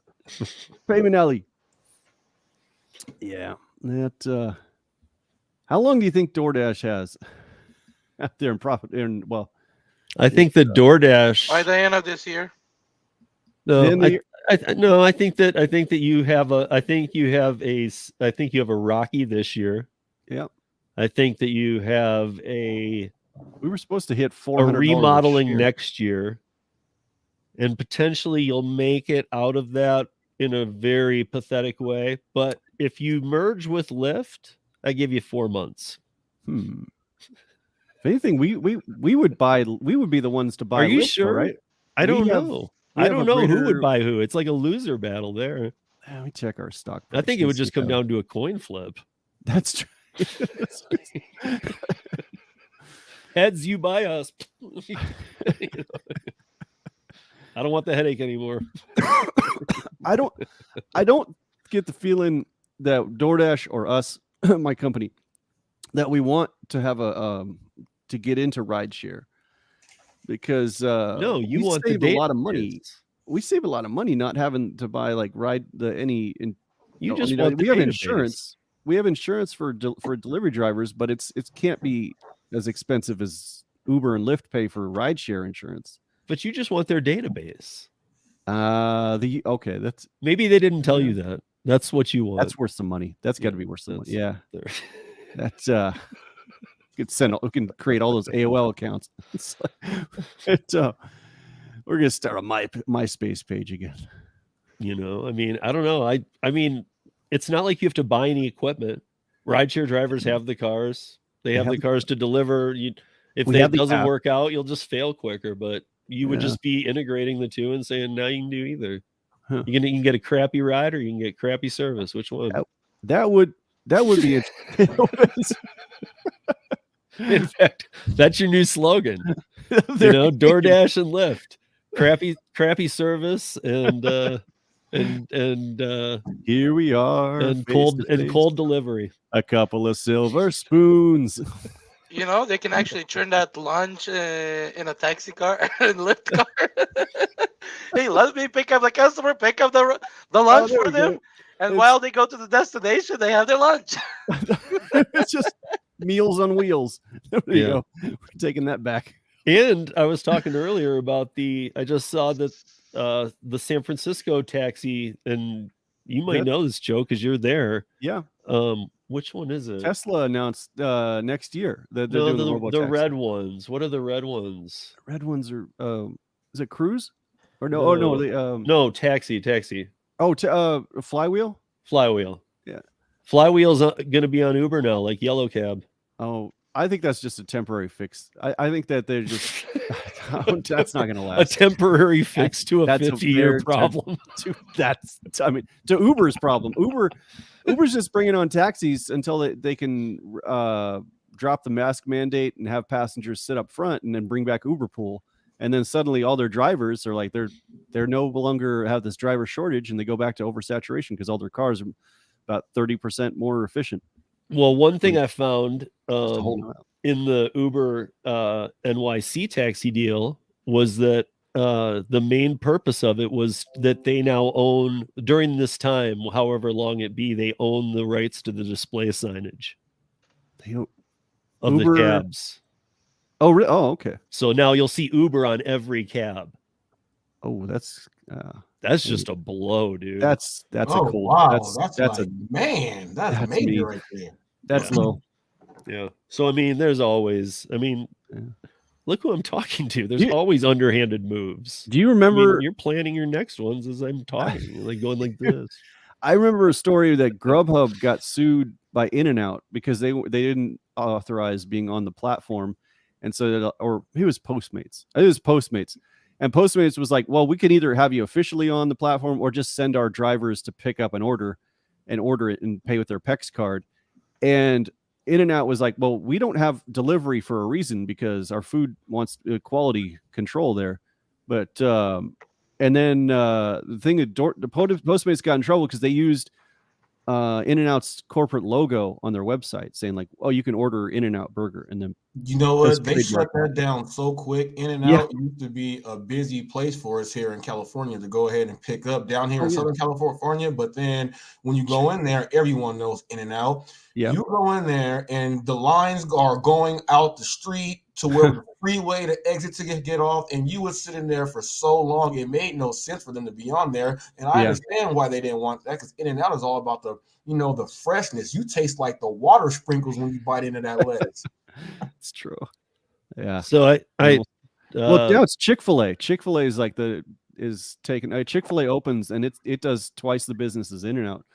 And they're actually it's so bad that the lines of traffic are being declared public nuisance in certain cities in California. No, they are. They where I am, they actually sometimes the police, the bike cops, they'll go and they'll actually sit there and they actually tell people, because what the people do is they'll block the entrance and exits to turn in the park and everything, and they don't care because that Chick-fil-A is all you need right there, and they block it all. And now the police are involved with Chick-fil-A drive-through lines. That is hilarious. God. Yeah, so Tony, I had my team mock up what it would look like if you acquired Lyft and merged your two together. This is pretty spot on. Door lift. There we go. I mean, I hope they're all logged in. Yeah, I mean that's it's like it looks like it's gonna be a tough start, but yeah, that's gonna be. I mean, you definitely look oversaturated. I gotta tell you, that's a stacked order of human beings. Right there. Oh, that's like a lunchbox for a cannibal right there. So people, this is Lyft and Uber, or Lyft and DoorDash if they merge. And if you notice, somehow the wheels of this truck aren't sinking into the sand. Did you notice that? Where are they headed to, anyways? How are those? I don't care like how balanced things are. Like, how is that not sinking in that sand? No, they never should have opened a Chick-fil-A in the desert. Because look at that. Yeah. Oh my goodness! I just took my. So my question is, where will who will DoorDash deliver to those people on the truck? The Chick-fil-A traffic situation in Cali is self-inflicted because these politicians, like they barely, like before it became a big deal, let one open, and now they're so popular that they can't keep people from coming to them. And then they won't let new ones open because, you know, they'd be hypocrites. And they just say, oh, the traffic problem's your fault when you don't let them open a location across town at a defunct fast food chain building that's empty. It's like, just let them be there. The structure's there, just let them renovate it. Maybe I'll take this idea and I'll call it Super Truck. And what it'll mean is it's just a truck and it just drives around and you go get your food and then you just have to run and jump on the truck. And if you need a ride, you run and jump on the truck. It never stops, just slows down a lot. Yeah. And you can use the bags to climb up the sides and things, and people will help you and whatever. And then when we're close to something you want, you get off. It's kind of like a bus, but way worse. That's like the world's worst Uber pool right there. It's like, oh God, they keep adding passengers to this thing. We got to pick up. Yeah. Well, I mean, Uber is moving in a different direction now, so. Oh, there you go. Okay. That's, yeah. Like we're saying, yeah, we're working with that local law enforcement. There is a connection. Right. I mean, with the lack of police, they'll just pay you like for a job. You'll get like, oh, if they made like shooting. And if you're willing to take that shooting, it'll show you the miles. Well, no, I guess you'd hide it.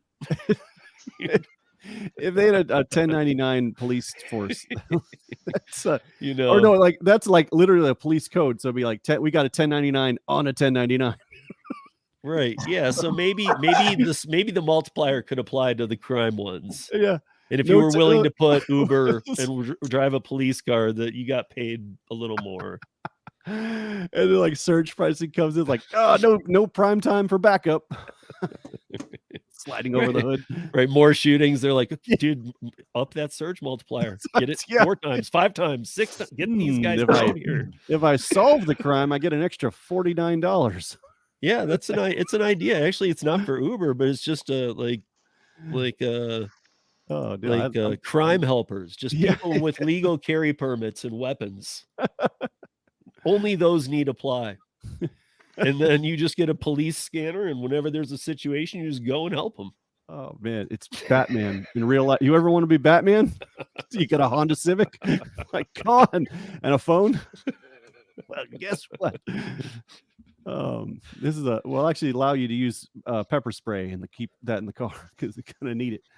But somebody asked me about that, and I finally thought of a different way. So somebody was asking me like, because I tell them I keep the pepper spray in. I got a pepper spray. I got a mini one in my pocket. I got the bear spray for camping under my seat. Nice. Bear mace is the worst. That stuff is like requires a hospital visit.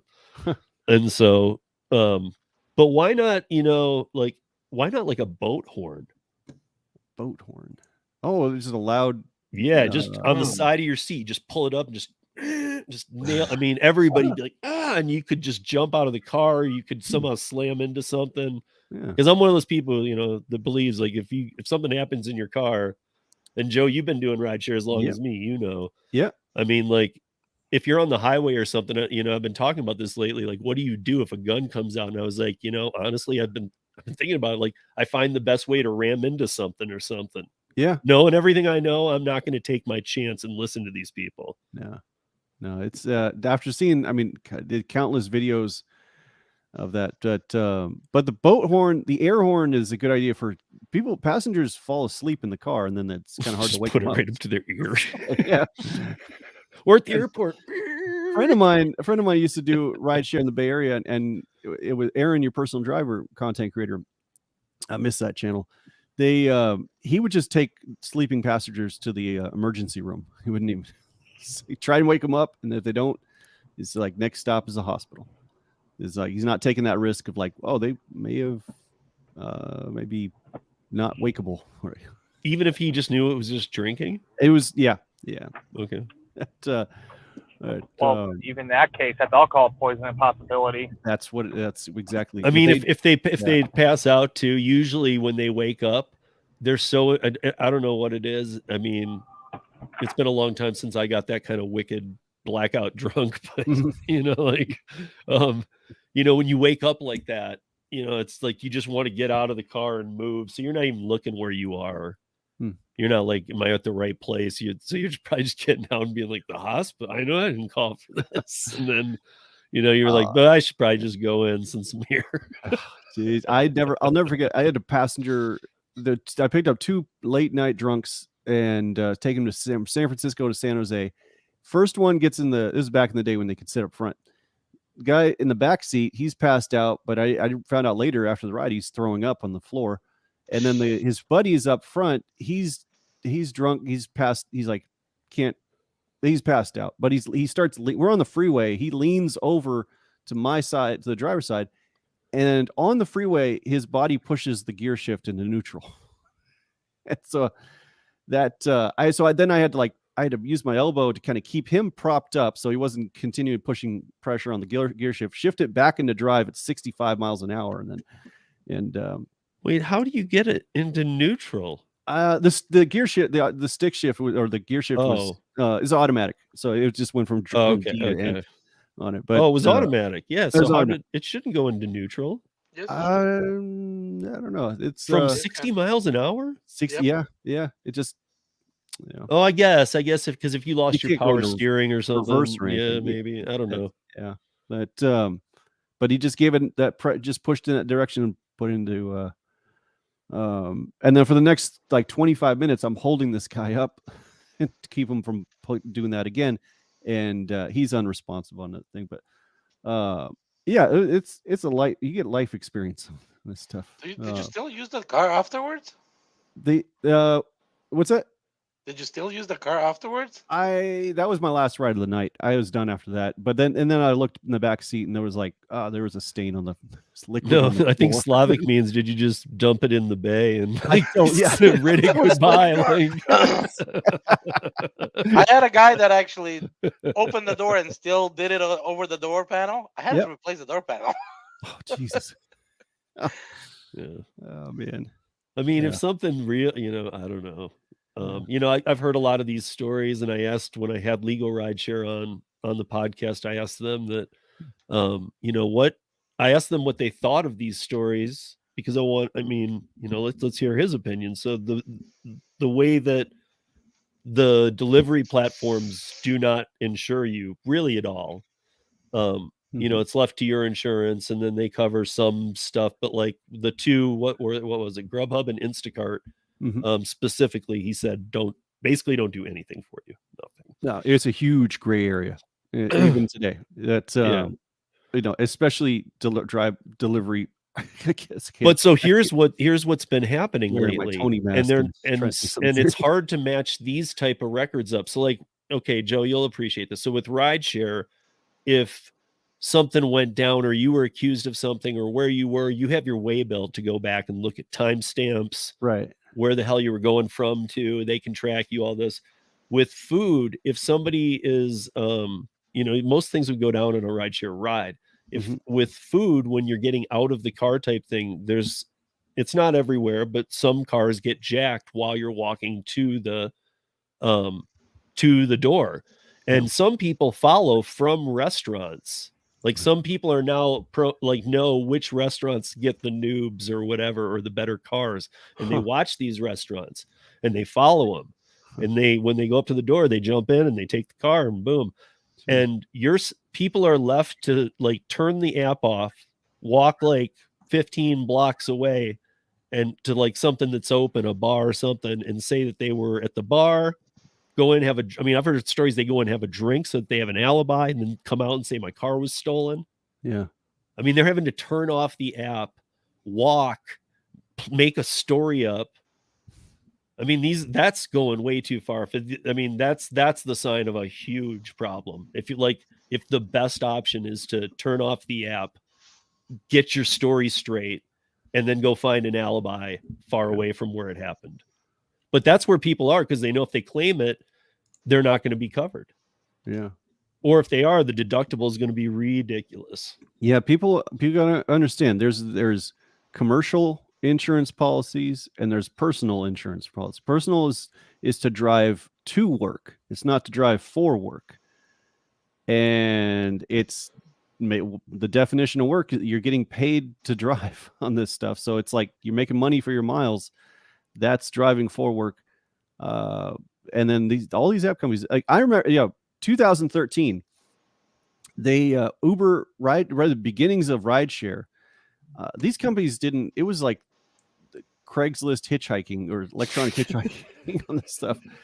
And there was no $1 million policy. There was no 3-stage, stage 1 waiting for a ride. It was like there's nothing. It left up to and the companies knew this. They knew that they should have known with this stuff. But it's like drivers caught on real fast. Hopefully some of them did.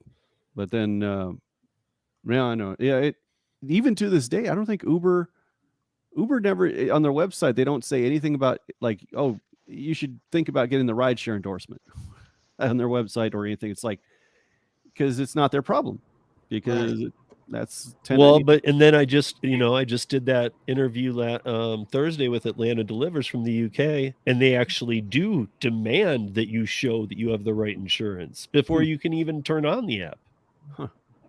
She did say that too. Yeah. I mean, it's you see in the UK they supposedly, dude, it's everywhere. I mean, we're the only country that allows you to they're like, you need to, hey, through osmosis, we're telling you that if you're going to do the Uber platform, you have to have this kind of insurance. Okay. Right. I don't know if I received that. Yeah, it doesn't matter. Just let's see your insurance. Okay. You show them your insurance and they're like, okay. Let's send it through to the $29 guys over at Checker, and fingers crossed that Checker does their 72% average bad job. I've been deactivated by Checker because I renewed my driver's license during the pandemic, and I had to do it. I didn't go to the DMV; it was closed, so you had to do it through the website, and that didn't register with the Checker. That flipped some red flag on Checker saying like, oh, he didn't renew his driver's license or something like that, because they weren't up to did through the state website. Yeah. And so I remember going down to the Uber Greenlight hub and talking with somebody about like what to do with this. And like, it was totally guilty until proven guilty. Like it was like, oh no, the guy at the hub with the Greenlight Uber guy was saying like, you must have done something. There must have been some allegation or something like that. It's like, well, if you wanted to, you could go through this other third-party website, and that's where I found out about like, oh, it's not even. But then Checker, I remember it was a page or two of application of review process, and then that went through a couple days, and then they did get me back online. But yeah, no, it doesn't. No, there's no such thing as seniority anymore. You can be at these companies for 10 years and it's still like, who are you again? Yeah. I mean, honestly, I think that actually, Joe, you and I are the most veteran drivers in here right now. I think, yeah, we're no more different than a person that starts today. Oh God, no. If anything, we're probably, and they don't see it because it's all just numbers passing too quick. But if they really were looking into it, we're probably the people they don't like. Yeah. Yeah, dude, we hate you. You know way too much. That's true. Frog in boiling water kind of thing. We know what it was like when I started December 2014. I met drivers that had been driving like since 2013, and they were looking at me as saying like, "Oh, you have no idea. You're getting ripped off." The rates were a lot higher than they are now, but they were great. I was then. thinking like, yeah. But I mean, even when you got on, they were awesome, dude. That's right. $1.55 a mile with surge. Uber and Lyft only took 20%, and they didn't have upfront pricing. Like surge multipliers every night. See, that's how I started. Was a 90-10 split, dude. A 90-10 split. You had the 90-10. Oh, geez. I mean, that's golden time. Wow, man. Like now, look at it. Yeah. now, not only is it not even a set number that can go over 50%, it's dynamic. Oh, yeah. I think one of the biggest scams is that stupid flat surge thing. You can't get a jackpot ride anymore. Like they might give you an extra $15. I've seen $25 at the most, but that's like, it lasts for like 5 minutes. So you can do one ride, get an extra $25. But back with surge multiplier, you could easily make $25 on like short rides with, a 3-4 times multiplier that was like every night. But, so over in the UK though, they actually do a real background check, not by Checker, even for delivery people. she was talking about different, you know, the different ways that they're insured too. Like they're so hardcore about it, they have day or hourly insurance. Oh man, for gig workers, and the hourly is calculated if you plug it in with your API, same thing as like a parrot connection type thing, that it tracks your active time with your insurance. That's so it's cool. only covering you while you're delivering, and then you can add up just those hours of real time. Hey Steve, I got a question about that. Now I was watching that also, but did she ever mention that when they're doing the charging for your active time for the insurance, that do they deduct that from the company that you're doing the delivery from? Like, let's say if it's whatever for the hour, do they take it out so that it goes to a hub, or they just add it up and then you go ahead and they're totally separate of Uber. The insurance is just like an insurance company here. She just said that there's, you know, out of the 17 or whatever, there's only 2 or 3 that even offer gig insurance. Right. And all of them have these different levels. Okay. So she said that most likely, even if you, like when we were asking her about, you know, well, the hourly sounds like it get pricey really quick. She's like, well, then you can up it. It made it sound like even if you upped it, you were going to be with the same company. Like, I don't want to do hourly. I'll just do the whole month. I'm doing this full time now. It was like you'd still be with that company. They just give you a little better rate. Oh, no. Steve, you probably remember Metro Mile. Remember that company where you plug a little OBD2 thing in your car, and then it was one of the first companies back in the day to offer insurance, rideshare insurance.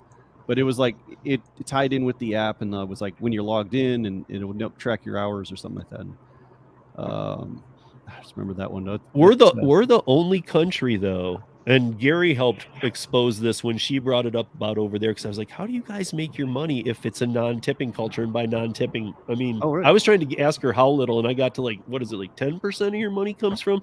Like 5? Like no, it was like really like 1 or 2% of her money is tips. Man. And that's just not a tipping culture. So I was like, how do you make money? Especially because, you know, she was talking in pounds, but you know, and luckily we had Driver Sensei in the chat doing like 90-mile-an-hour math, popping it up. So he was, but he was like, that means this in American. So that's it. Same in Japan. Japan's not non-tipping culture. Right, but every country but us still has multiplier on Uber. We're the only country that doesn't have a multiplier. In fact, that's all they have. That's interesting. I wonder why they because they don't have tips. So they understand it is you need to make more money. I see. It's weird that they've already got this figured out, but here they won't do it for us. So it's like they're taking tips out against us, figuring them in as part of the money we're making, yet we're not making them anymore. Huh. The problem they did was they took the tip part out and they discouraged people from tipping even. So that became a culture within the company, like you said. So now they figure it's part of it, but people who've been using Uber for years don't tip. But there's not enough, here's part of the problem is it's like everything else on an app. There's not enough reason to go back and do a tip. And to be honest, like having spent all the years I have in the service industry, you don't tip till you're done. Mm-hmm. And I know some of these apps have tried to present it that way, but the way Uber and Lyft came out, like when Joe and I started, it was don't worry about the money. You're going to make so much, tips don't matter. And it didn't. You were making more than you made when tips were brought on, even in the beginning back then. So you were making the most money you were ever going to see. But I mean, then they brought it in, and like Bud Soda even just said, you know, that they kind of took away the tipping culture. Yes. But to most people, the tipping culture isn't let's tip in advance. No, it's just a weird headset, man. Like well, Atlanta said you have to be above and beyond and be spectacular pretty much for someone to go ahead and give you a tip. She pretty much said it's unheard of for someone to give you a tip. You pretty much have to go in there and look like Arnold Schwarzenegger and you know, the whole thing, and make sure that they don't do anything. Like you have to be super there to get a tip. So even then, she said she almost made it sound like you were an outcast if you did it.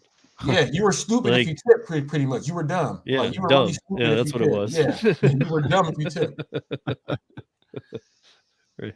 God, yeah, that.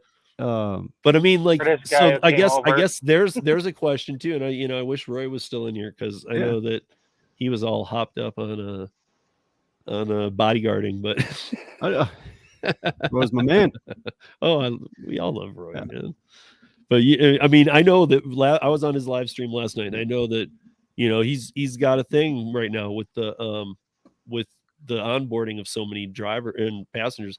And sometimes when Roy has his things, people get like, they don't want to hear it because of the way he's saying it. But actually, that's the time you should listen. That's the time when he's actually saying some stuff that, even if you don't like the tone, there's some meaning in there. He's the end culture of rideshare. No, I'm just kidding. That's a bad example.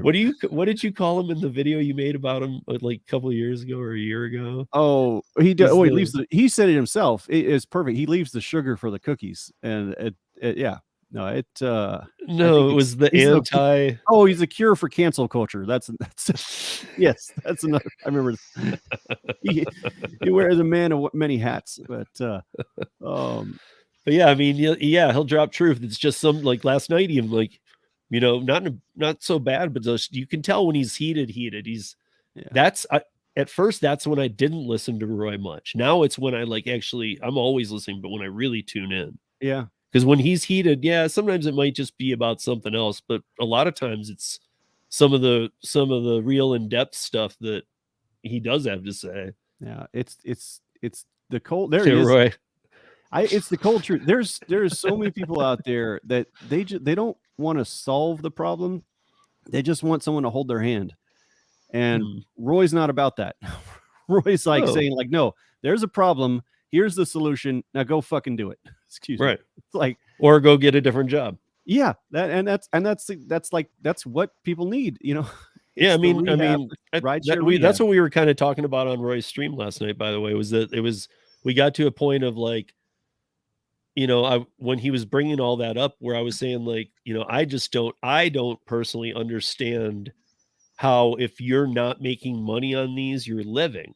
Because like I was bringing up in my real world, like my bills are due. Yeah. This happens, that happens. Things are real. Like, and there's consequences for not taking care of them. Mm-hmm. So if I can't make money, I'll try and alter or pivot or change it to, can I make money on this? But it wouldn't take me 6 months to learn. I better move on. Mm-hmm. No, I would think at the end of a month, if you can't pay your stuff, you'd be like, maybe you could still do it on the side, but now you got to go get another job too. Yeah. No, it's we're all kind of battered. I feel like a lot of people don't pivot sometimes. So on that, I'll agree with Roy. They just kind of get in this and they hear all the great stories and they're like, I'll just stick with it till it happens. Yeah. It's the devil versus the devil you don't. And sometimes like we stick with something that is painful and difficult because the possibility of something else out there could be scarier than that. So it's like we stick with this and then Julia Roberts in Sleeping with the Enemy, she had to fake her own death to get away from her abusive husband. Maybe we should take a page out of that book. Saying like, okay, so basically, like, it's the idea that like you take someone who's getting the shit beaten out of them like every day by like their significant other, and then they think like someday they're gonna love them again. Like things were great when they first got married, or they first got together. It's like they can, if they just need a little bit of help and support. No, someday they're gonna kill her. They're gonna kill that person. So they like got to get out of that relationship. But yeah, but I mean, like, but then on the same note, like, and I know like Roy respects you and I for this same reason, is that like, we'll stick through. Yeah. We've stuck through, but not in any way out of loyalty for these companies. No, we stick through because it's flexible and we still can make it work. It sucks to watch the pay get chiseled away. It does. Yeah. But there's still a way to make it work. When there's not, you won't see me doing it. No, yeah, and yeah, that's the biggest thing about that is like it's it's like business in a box is what these things are. It's the ability now. All these people have the ability to run their own business, but have no experience running a business. I didn't have any experience. I never ran my own business before, so I always had W-2 jobs and crappy ones, and so I didn't know anything about like you got to actually save for some money for taxes and stuff like that. It's like, and Uber there was no like tutorial video when I started. Like, oh, babe, by the way, those stuff is you know, it's here, FYI, but so it just I don't know. It's if it doesn't work, you can complain about it and do it, which has the same effect on these companies. See, I'm speaking from as a Tony Shu here. Listen, people, if you do these base pay orders and complain about it, it doesn't affect us because you still do the orders. So it's like you take the damn. So let me ask you guys a question. I've been doing this for a long time.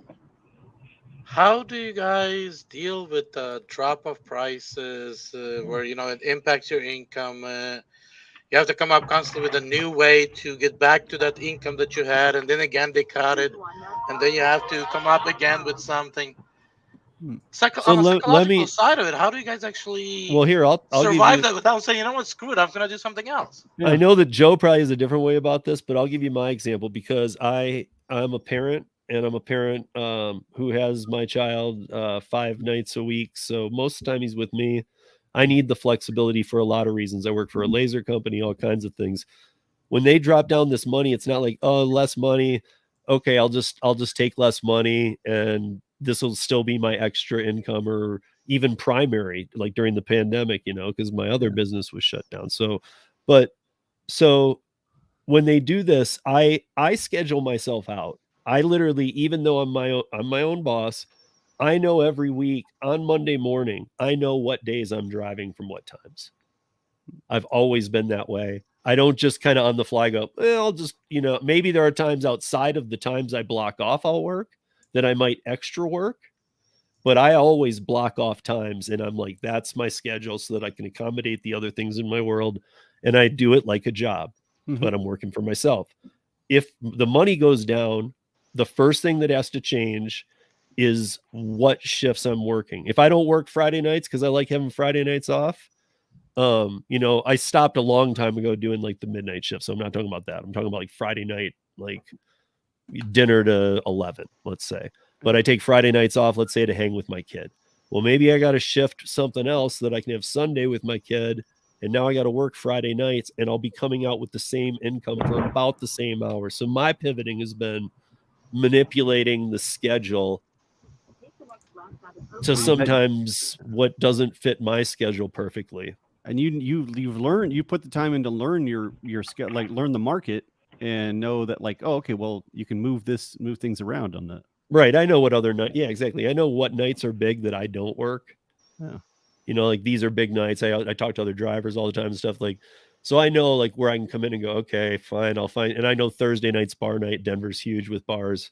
Yeah. We have a demographic of, we're one of the largest cities over 500,000 people with a demographic of 25 to 35. So that's a lot of bar goers. You know, so I mean, there's always shifts you can work. Do you want to work them? I don't know. You know, and one thing about the late night bar shifts here, again, market to market, but I will tell you this, I don't know since the pandemic, I can't speak of that, but before it, cash tips were huge from bar goers. Huge. Because they always had cash out that they tip bartenders, other things when they're bouncing. So like 10 p.m. to 3 p.m., as much as I hate that shift, or 3 a.m., as much as I hate that shift was always money on Thursday, Friday, Saturday. I mean, money, yeah. Like huge cash tips too. And I always loved that because you never could count on credit card tips either. I don't know if you know that, Slavic, but in Rideshare, you don't count on crap for credit card tips. Never.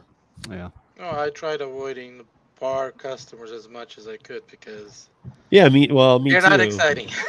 Yeah. Well, no, the problem is they're a little too exciting sometimes. A little too excited. I've had a back seat that smells like you don't want to go back there. Oh, and that's exactly what I'm talking about. Yeah. You know, at that time, I used to run a company, be a CEO of the company, so I didn't do for the money. I did for the investigation purposes. So because of that, I I used to work at the avoid certain things that it was just wasn't just worth my time. Right. And you know, that backseat situation is just one of those situations that Robert, wasn't worth it for me. It sounds like, Robert, you've had some experience with cleaning fees. Man, I've had plenty of those, and At first, the humans were okay. Now I'm anti-human. I'm anti-human, man. Boxes and food do not talk back. Oh, Only thing God. you can do is Why I'll sniff never and do rideshare. put on Yeah. different cologne every day. I smell like Oh, chicken today. I oh smell God. like red tomorrow. The cologne, yeah. But I swear, I've had cologne stain my seats. That, like, you need a priest to get that smell out. It's just like it's worse than throw up sometimes. Like deodorant is like designed to stick on things, and they overdo it. But there's, you know, I gotta say this, guys. I've done all the apps, right? Yeah. And I gotta say that, like, if it came down to it, that every one of them paid the same, well, I need to put it a little differently, but Yeah. I like rideshare. Me too. Yeah. I prefer rideshare. Yeah. If it wasn't for the assholes. Yeah. and that, look, it's not even the assholes. It's not even the assholes. You get the super flirty girls when they're drunk and they try to grab you and stuff. I've had it, man. I don't do humans. Well, that's why I eliminated those type shifts. I mean, but I've worked in the bar long enough that's been going on with me forever. Like people invading personal space that they absolutely shouldn't. I had a lady, she was in the back seat and she was an older lady, maybe like 70 years old, and she had an ear infatuation. She just kept trying to touch my ear. I had to end that ride. Get out, go touch somebody else's ear.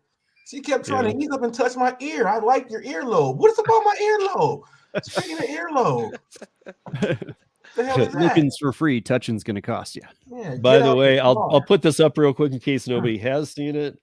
He's laughing because he said rideshare stories. Oh, memories. Oh, so God. if you guys don't know, Roy could write a book. Roy and I did an interview. Like waiting. He has some serious stories. Yes, he does. But Vegas, when Vegas, we did our interview, in the first 5 minutes of that interview, if you go listen to it, Roy will tell you what the actual one that got him deactivated. Oh, God.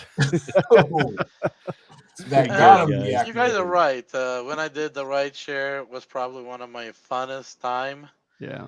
But I also got really quick invited into VIP class as a ex-vehicle driver. So they would actually give me the rides when they were not one available. So I get a lot of the higher end clients in the car. And, sometimes taking to a port for 60, 70 minutes and you had, nice conversation. This was actually probably one of my best rides. I met some people that actually changed direction of my life.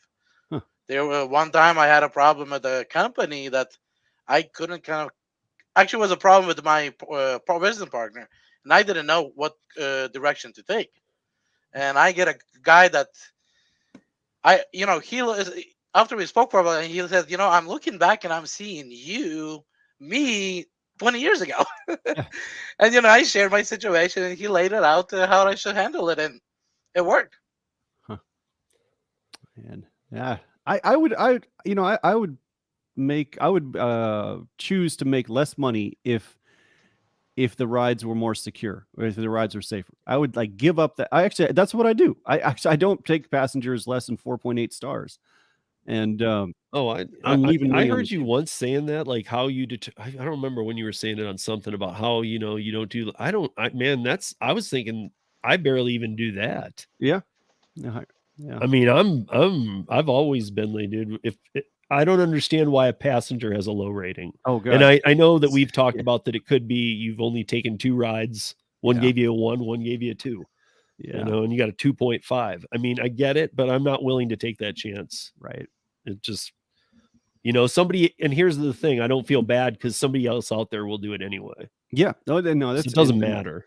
My choice is no way, dude. If you don't have I mean, I'd like to think 4 or 9. Maybe there's been times where I look at them like, all right. Yeah. Just something makes sense. Like, okay, well, I'm here, they're here, they're going downtown, they're a 482, whatever. I'll take it. So but like something long or getting me out of town and they're like a 482 wasn't even on my radar. Yeah, so I got a question. Yeah. So why can't these other apps figure it out and let us rate customers across the board? Like, if we have difficult drop-offs or they're demanding, like, we should just be able to rate them. Like, oh, this person always wants extra sauce, 3 stars. This person expects you to be there when you just got to the restaurant, 1 star. Stuff like that, you know. Like it should. That's just more like minor, basic, stupid shit. Like, Yeah. why would you? Why waste your? If you're out there to make money, why you want to stop to say, "Oh, this person wants extra sauce"? Who gives a fuck? That's just a waste. No, I'm just saying you could time out of my time doing my. You could my see adding little that it things says to 3 the stars popping right up, and you know to avoid that person because their average rating's a 3. No, see, I kind of disagree with that. You guys, I don't know if you guys know Robert's way of doing this. Maybe he should break it down because he's a little different. Roy, you might even kind of appreciate this means of doing it. Okay, so pretty much my whole thing is service as me doing my thing. I have a checklist that I must do before everything to ensure that everything is going to run right. As long as I'm doing that and taking care of me, I'm going to make sure the restaurant's not going to be messing up because I have to be able to take that. I got to make sure I'm doing everything to make my money. And I don't care what anybody else out there is doing. How I handle myself and how I handle the product and everything else like that, that's going to make sure I stay paid. Okay. Other people worrying about, well, let me see if I get tipped on this person. Doing all these little things, all those take out 2-3 seconds at a time. Add all that up. You're wasting at the end of the day. You're wasting like an hour and some change just worried about stuff that you don't have no control over. The only thing you can control is how you take care of your business and help that person come in align with you. Once they respect that, you're good. Make people respect what you do and make that money. Because you take every That's order. what I was about to say. Time's the most important factor. Yeah. I mean, yeah, Robert, I take literally when I don't. With few exception, but yeah, pretty like much. when I don't take an order, it's like I already went in one direction and they want me to go back, or you know what I mean. Like I can look at each order. I don't look at it as okay, this person is paying this much. I look at each person as a potential commission that I can collect. So I don't really care. I don't really care what the order is, as long as it's not like, okay, this place, the lines are always 30 minutes. I'm not going that place. But every order that comes in, I try to accept. I have like a 95% acceptance rate. And if you watch my videos, you're like, hold up, this dude just took a $3 order and he's still hitting $30 an hour. Well, there's a way to do it. The way I make my money is, you're about to see what the hell I do. And you're about to get this work and tip me off, and that's it. Yeah. And a lot of it just really Cali, right? Yeah. And a lot of it just boils down to communication with the customers, and that's the thing. Dashers and gig workers, they get their feelings hurt way too quick. Way too quick. And it's like, okay, you can't handle whose was it? It was a Jen on the Go. She's like crying because the lady was being mean to her. There's ways to fix that. If she's being that mean to you and you're getting your feelings hurt, bye. Who cares about the order? Get rid of the order. Or, somebody asks, oh, can you grab me extra sauce? And the first thing a lot of these dashers think is, fuck, I got to get extra sauce. Why do they need extra sauce? Just get extra sauce. It's not like, it's like, come on, man. It's like they're acting like it's some kind of like thing that, or something happens and you got to text the customer. How hard is it just take something? Hey, it's going to take me an extra 5 minutes. I'm here. They're running behind, blah, blah, blah. They don't want to text the customer anything. And then when the customer texts them, what's taking so long with my food or where's my food? They get their fucking feelings hurt. Like, oh, why they rush me? Why they rush me? Well, you knew you had to wait 5 minutes. You could let the customer know. Guess what? The customer wouldn't even get a hold of you at that point. They'd say, okay, if thank it's you. anything over 5, I always. Yeah. So if a lot I'm of it's waiting more just than 5 minutes at the restaurant, I always do.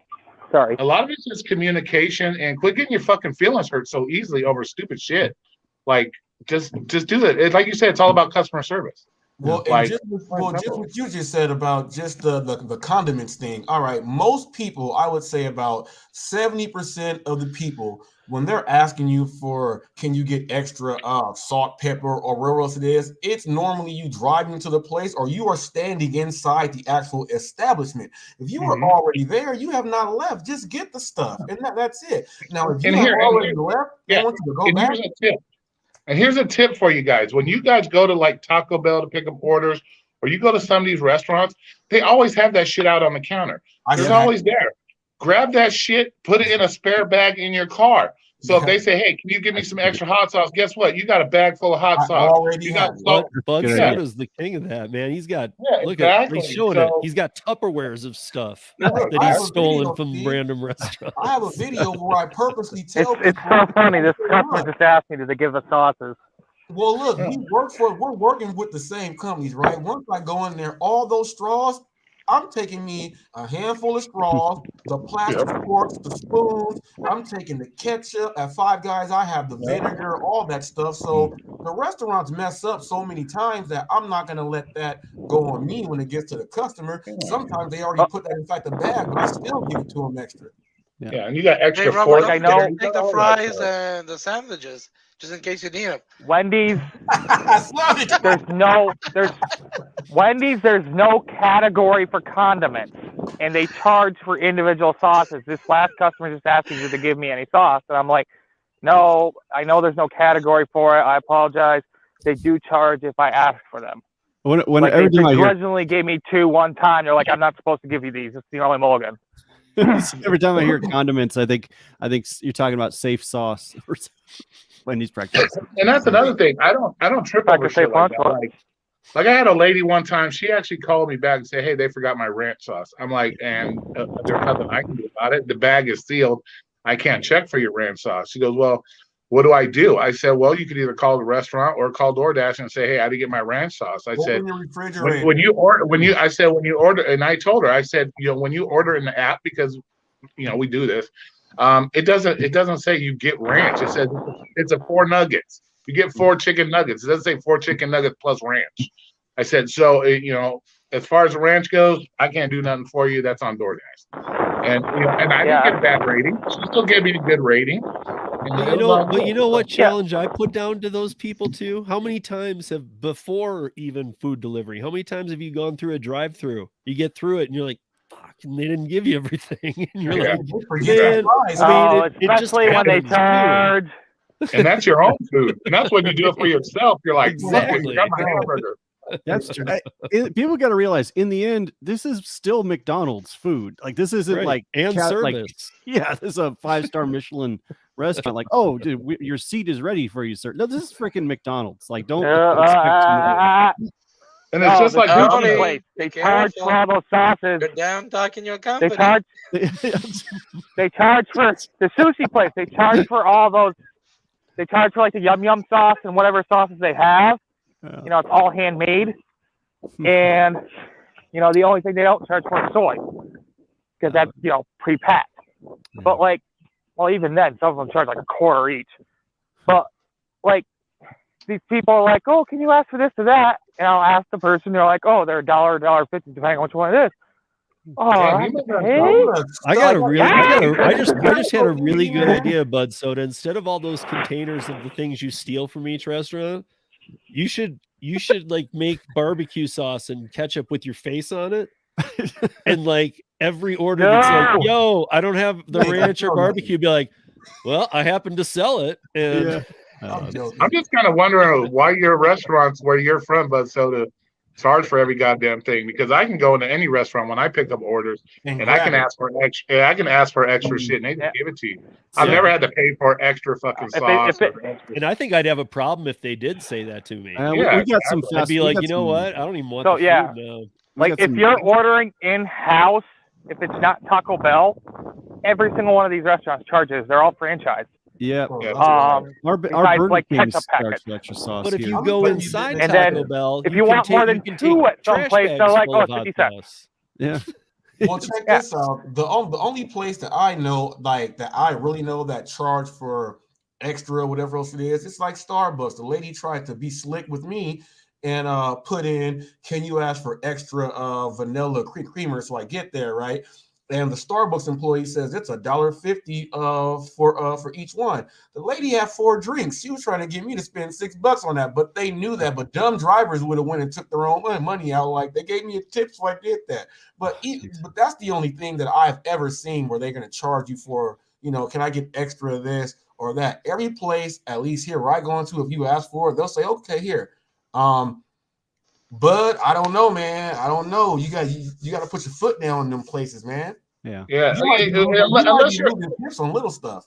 I can see unless you're asking for absorbent extra amounts. Like if you ask for one extra ranch, they'll give you one extra ranch. And If you're maybe saying, it's and we don't, Roy, we don't even know that it's just Bud Soda that they ask money from. Yeah. That they see him come in and steal stuff, and they're like, "Dude, this guy."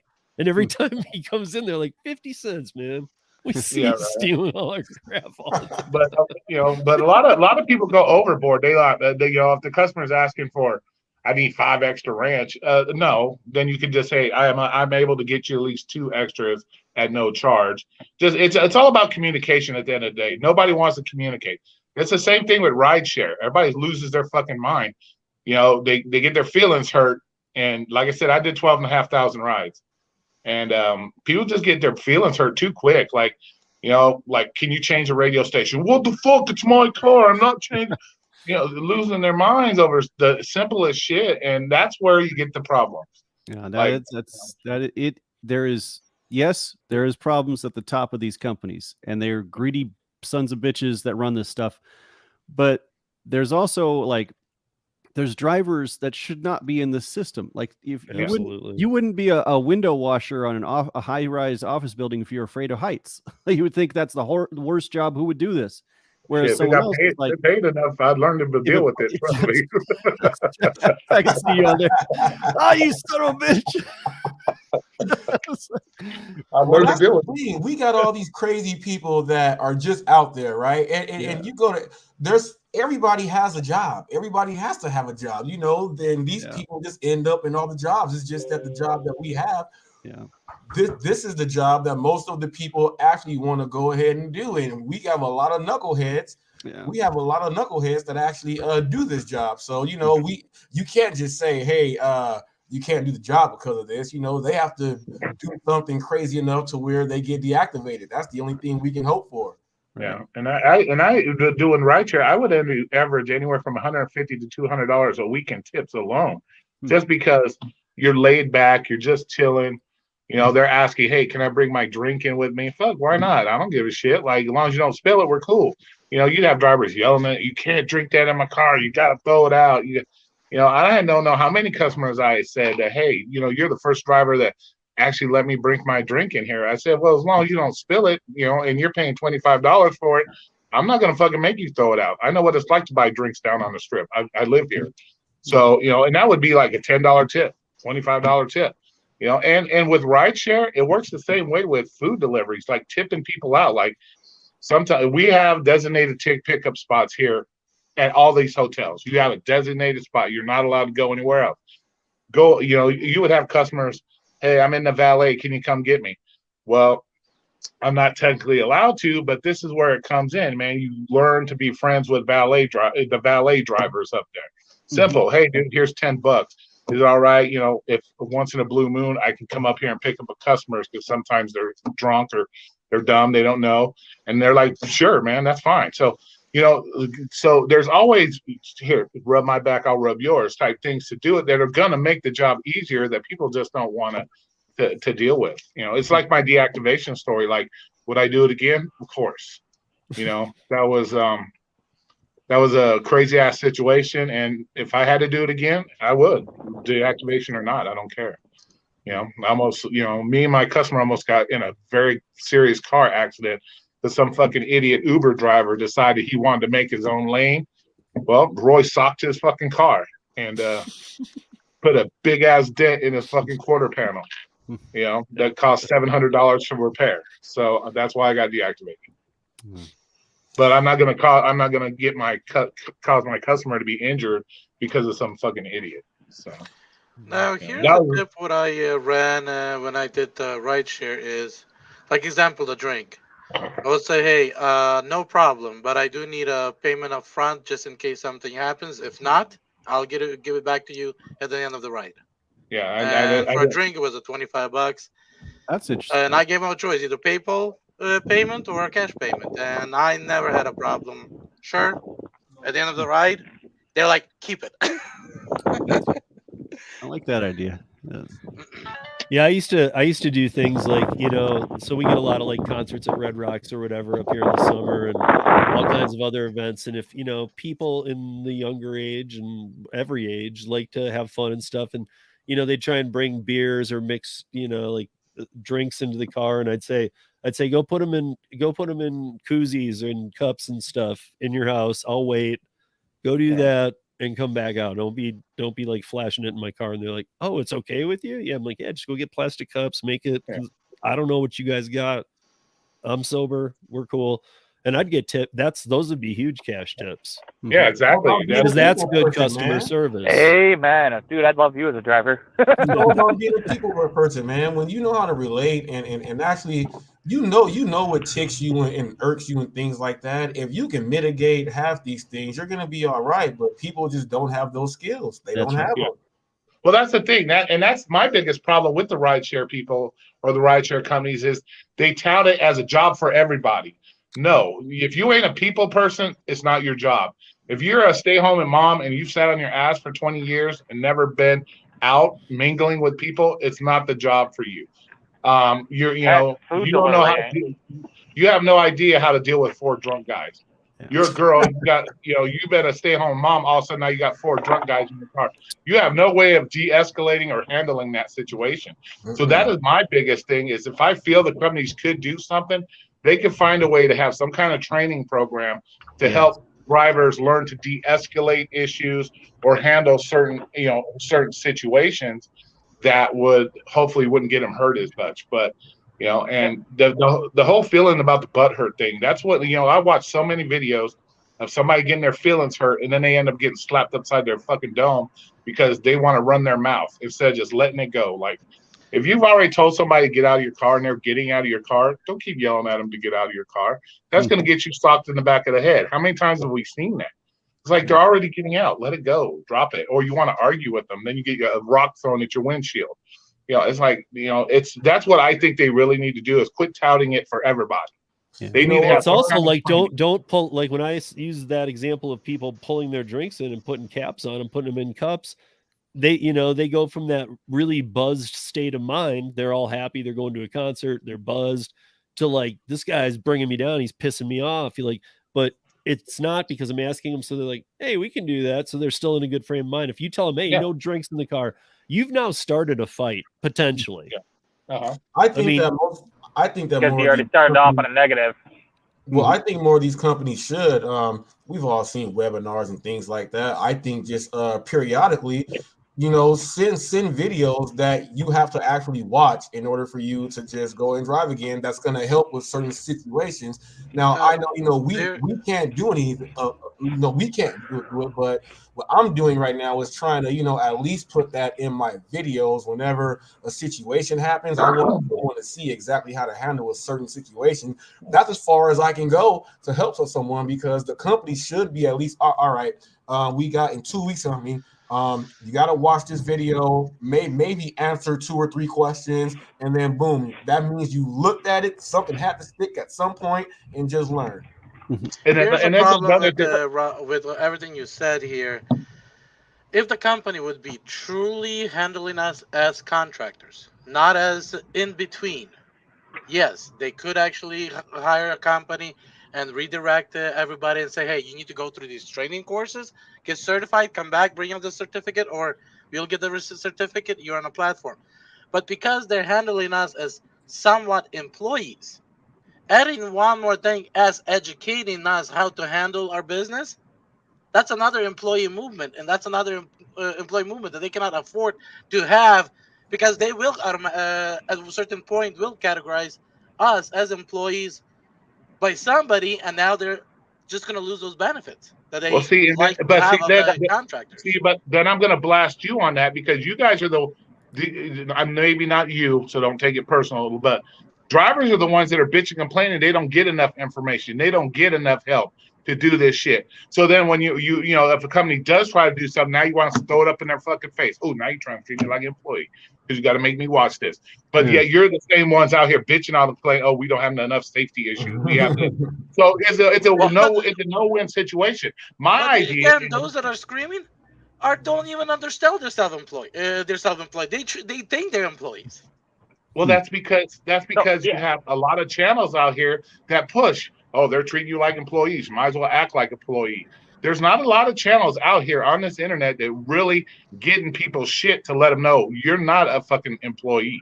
But they keep pushing it. Okay, Hey, go ahead. Roy, No, I was understand saying where my you're coming channel. from, but My I'm channel over does. 20 years as a self-employed. Nah, Never had in dude. 20 years a And that's hourly job. So that's another thing. That's the another problem with a lot of dashers, rideshare. They don't bother to do any research on their own. They don't bother to learn the fucking shit. They come to YouTube and they see Pedro doing $300 a day. Woohoo! Let me go do it. They don't even take the time to learn the business before they want to act on the business.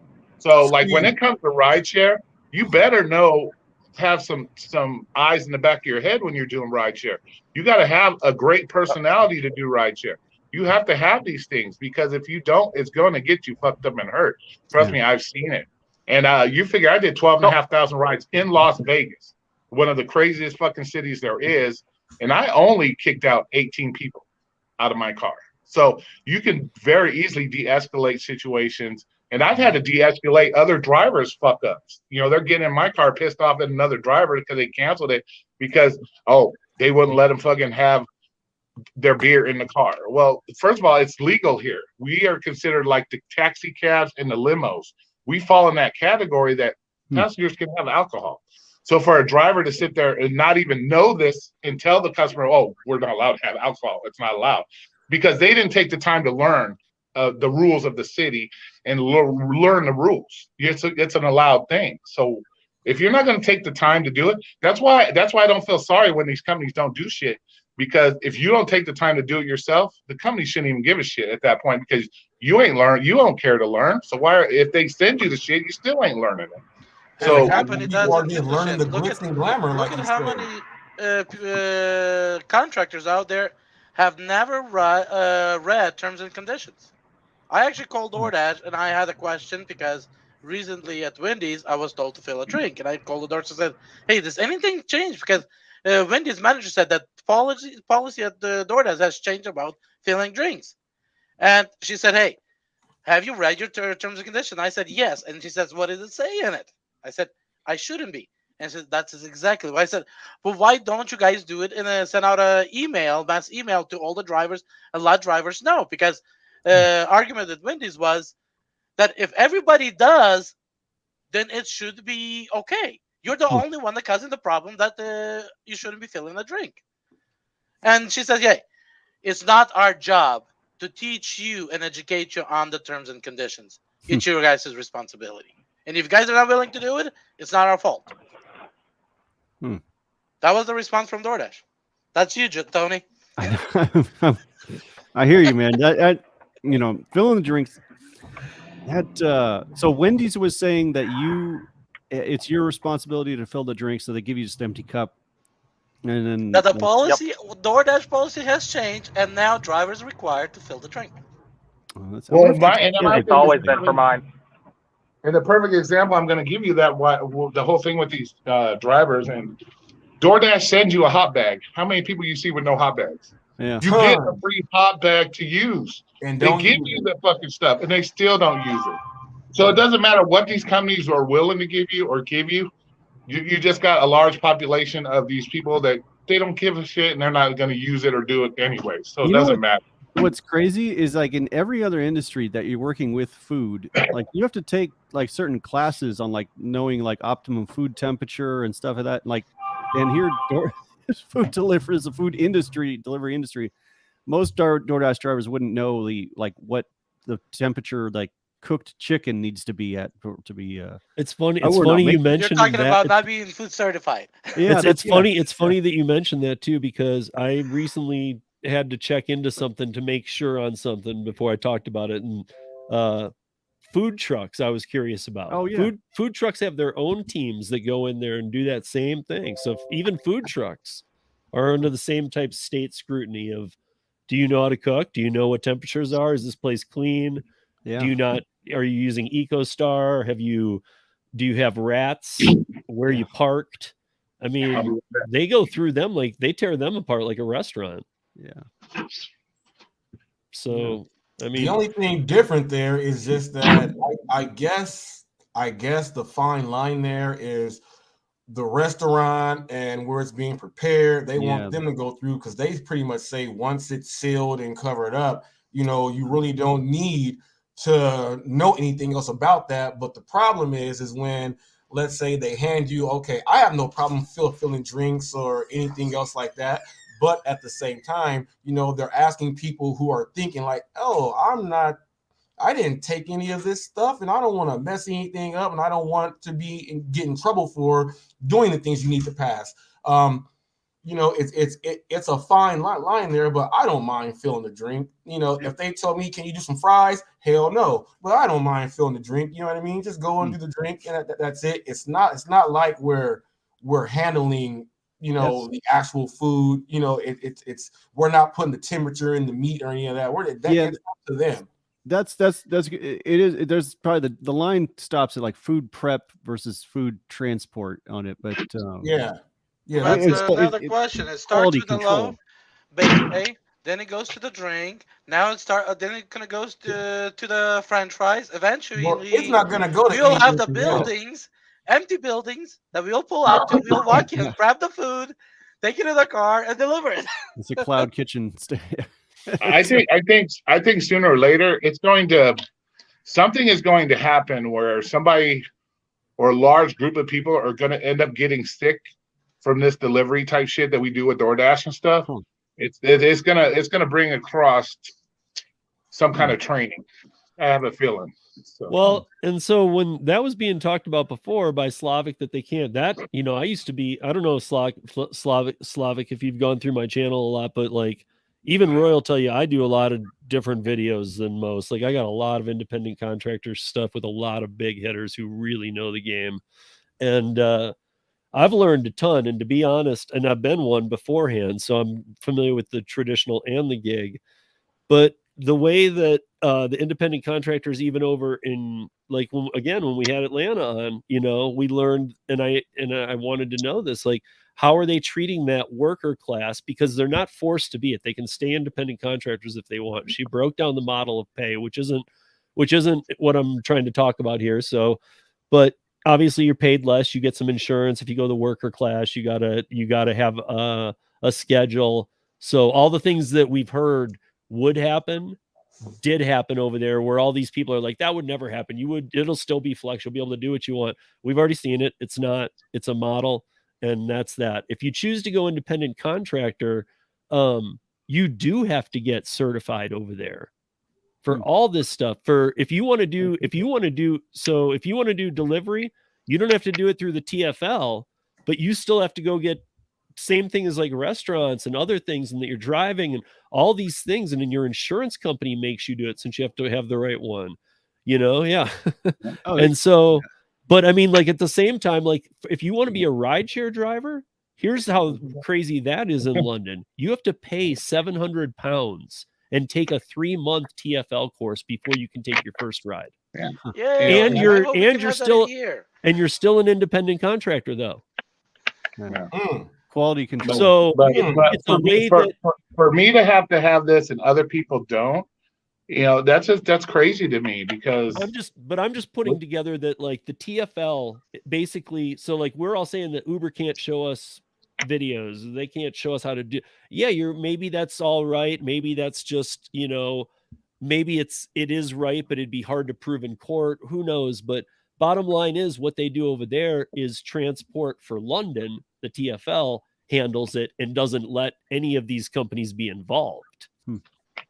They train you, and then they say, and you have to carry a badge. And this also solves a lot of the carjackings, wrong passengers, all that stuff.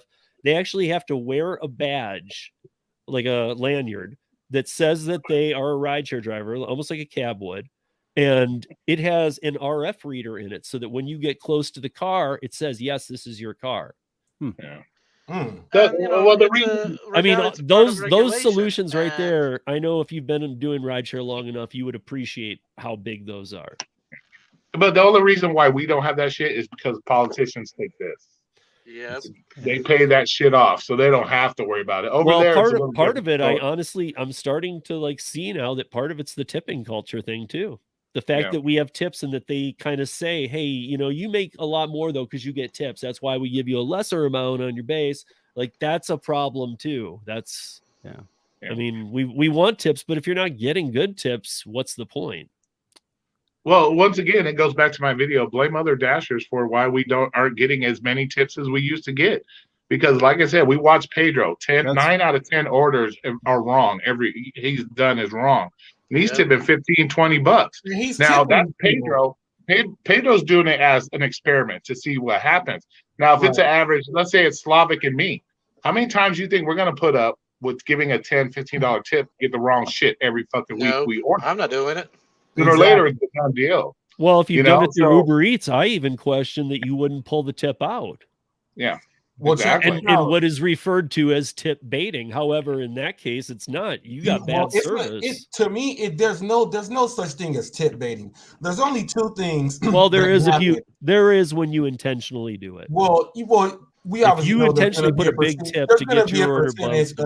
We know there's going to be a percentage that that will, but for the main part, there's only two things that's going to happen. There was something in your control that made your tip get taken away, or something out of control that made your tip get taken away. That is pretty much it right there. But that's why I only work for Uber Eats and Postmates. I've driven for everything. But because the customer has the ability to give you more based upon what you do, that means I can make more from the average delivery that someone else does. Most of these drivers suck. And if you come in and someone's like, that was the perfect delivery, I guarantee every time I go, I'm going to get paid more. You know what I mean? That's just the way it is. Now, if it happened that something I did got them to remove my tip, hey, I'm not going to make that mistake again. I'm just going to be on my game.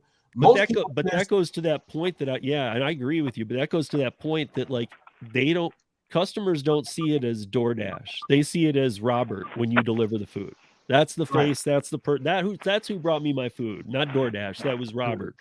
And so what if they've used DoorDash 9 times before you and every time's been one of the crappy drivers? All they're thinking is crappy stuff. When I go, so even if you kill it, it's almost like you're going to be punished in your tip because of their previous experience with it, thinking that it's really, even though this sounds weird, that every time they've had bad service, it's been you, the one that gave them good service.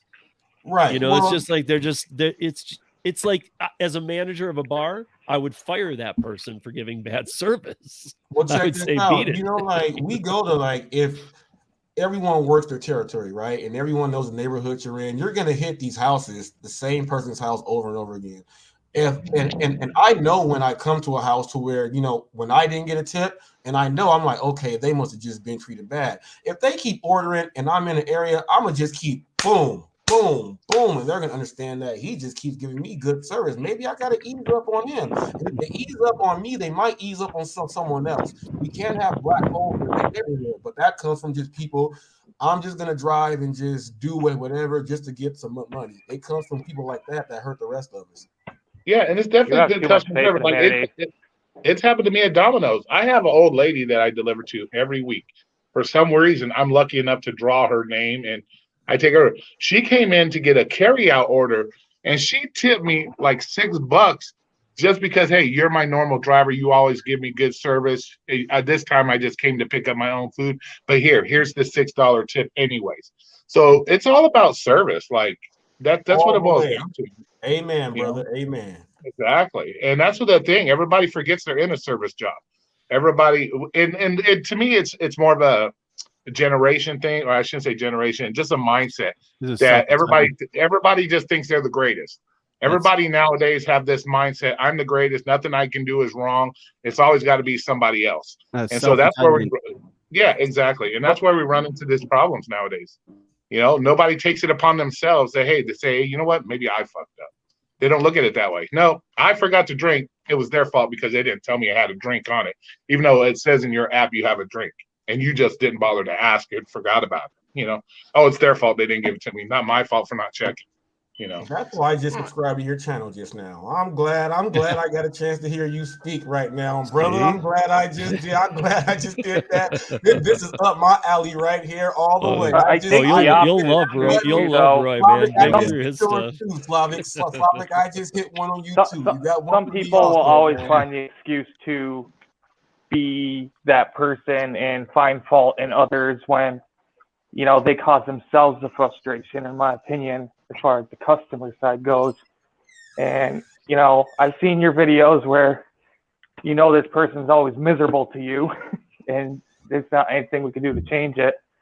At least as independent contractors, I can flag that person on my little PAR app and know not to go there again. Or if I got burnt twice, like hard, and it's a memorable event, I can just have that in my head, you know?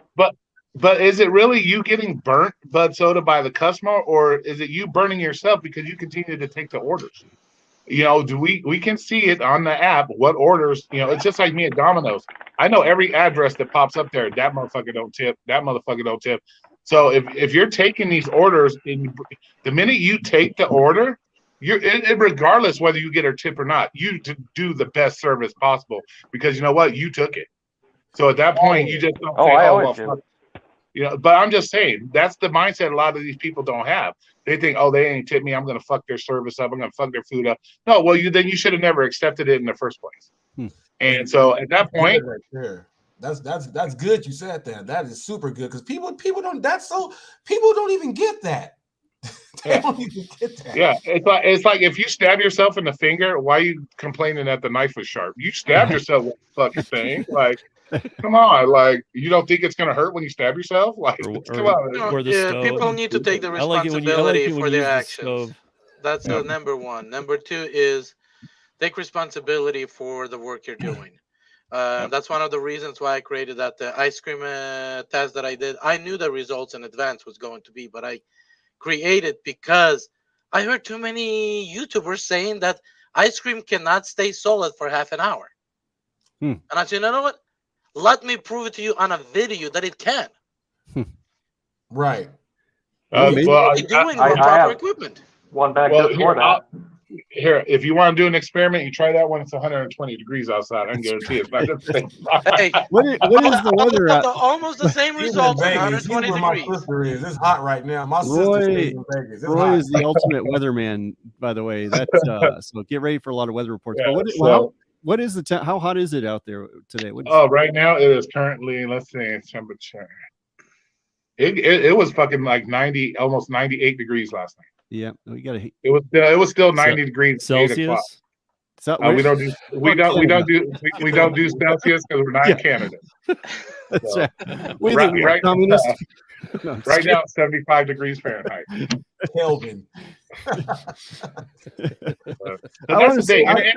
I'd love to see. Yourself. You should Like, actually go there's to so Canada many and do a live different stream. There's so many people from watching from Steve's channel and Roy's and everything else here. Now there's a lot of drivers actually watching right now. Yep. So for all you drivers out there that are watching right now, you just heard all these different people agree on something similar when it came to something. So if you did not take some of that in, people, when you were watching, take some of this in, because the person that you watch said something that you don't do and they do it. So just add that in. We are 6 different people right here, and we are just conversing, and there's things that we see differently, but there is a whole circle that we come in on. Take this stuff, people. We're trying to correct things out there for all of us. Take this whole thing in and learn some stuff from this. That's all I gotta say. Honestly, if this isn't for you, and I'll say it in a little different way than Roy did, but same kind of thing. If I'm not saying you need to have done the service industry to come do this, but it would sure help for one. Yeah. Secondly, if you haven't done the service industry, I am very worried that you'll become very hateful of this job, very stressed out, because you're not even going to have coworkers around you to kind of help you talk you off the ledge. Yeah. You're going to get borderline violent doing the wrong job. It's going to take you out of your character. So make sure that you understand. I mean, there is no way to understand what this job is, any of these apps, until you do them. But try, at least if you're trying to enter the gig economy, don't just go, well, where's the most pay? I'll do rideshare. Okay, only do rideshare if rideshare works for you. Like, otherwise, if you like to go to the grocery store, I mean, everybody knows how I feel about it, but I'll tag it here. You know, apply to Instacart. Try that first. You know? Or try Shipt. I'm not saying earnings here. I'm just saying try something at least at first that maybe you think you even might like out of the gig economy. Don't go for it for money, because especially like rideshare and some other things, you'll end up in bad situations. I Let me like tell you this though. There's one that people are sleeping on, and I signed up with WAG. I signed up with WAG when it first started, man. I was going in people's homes, and they're giving me the code to their box. I'm going in, feeding dogs, and walking around the block. And guess what? WAG pays a shitload. People care about their pets because that's part of their family. WAG pays a bunch. But here's the thing: once they told me I can't take the dog to the dog park, I was done with WAG. So I was done, because what it was, you know, people were cheating, like they're really not walking the dog, and then if your dog bites another dog at the dog park, things like that, and you know what I'm saying, you get all that stuff. But WAG pays you a lot of money. It's a minimum of like $24 an hour, and each person that you do the job for, that person pays you based upon what they want to pay you for the job. Oh, Hannibal does primarily Rover. That's same thing. Yeah, same thing. Exactly. Yeah. That's his primary gig. You make so much money off of that. So much money off of that.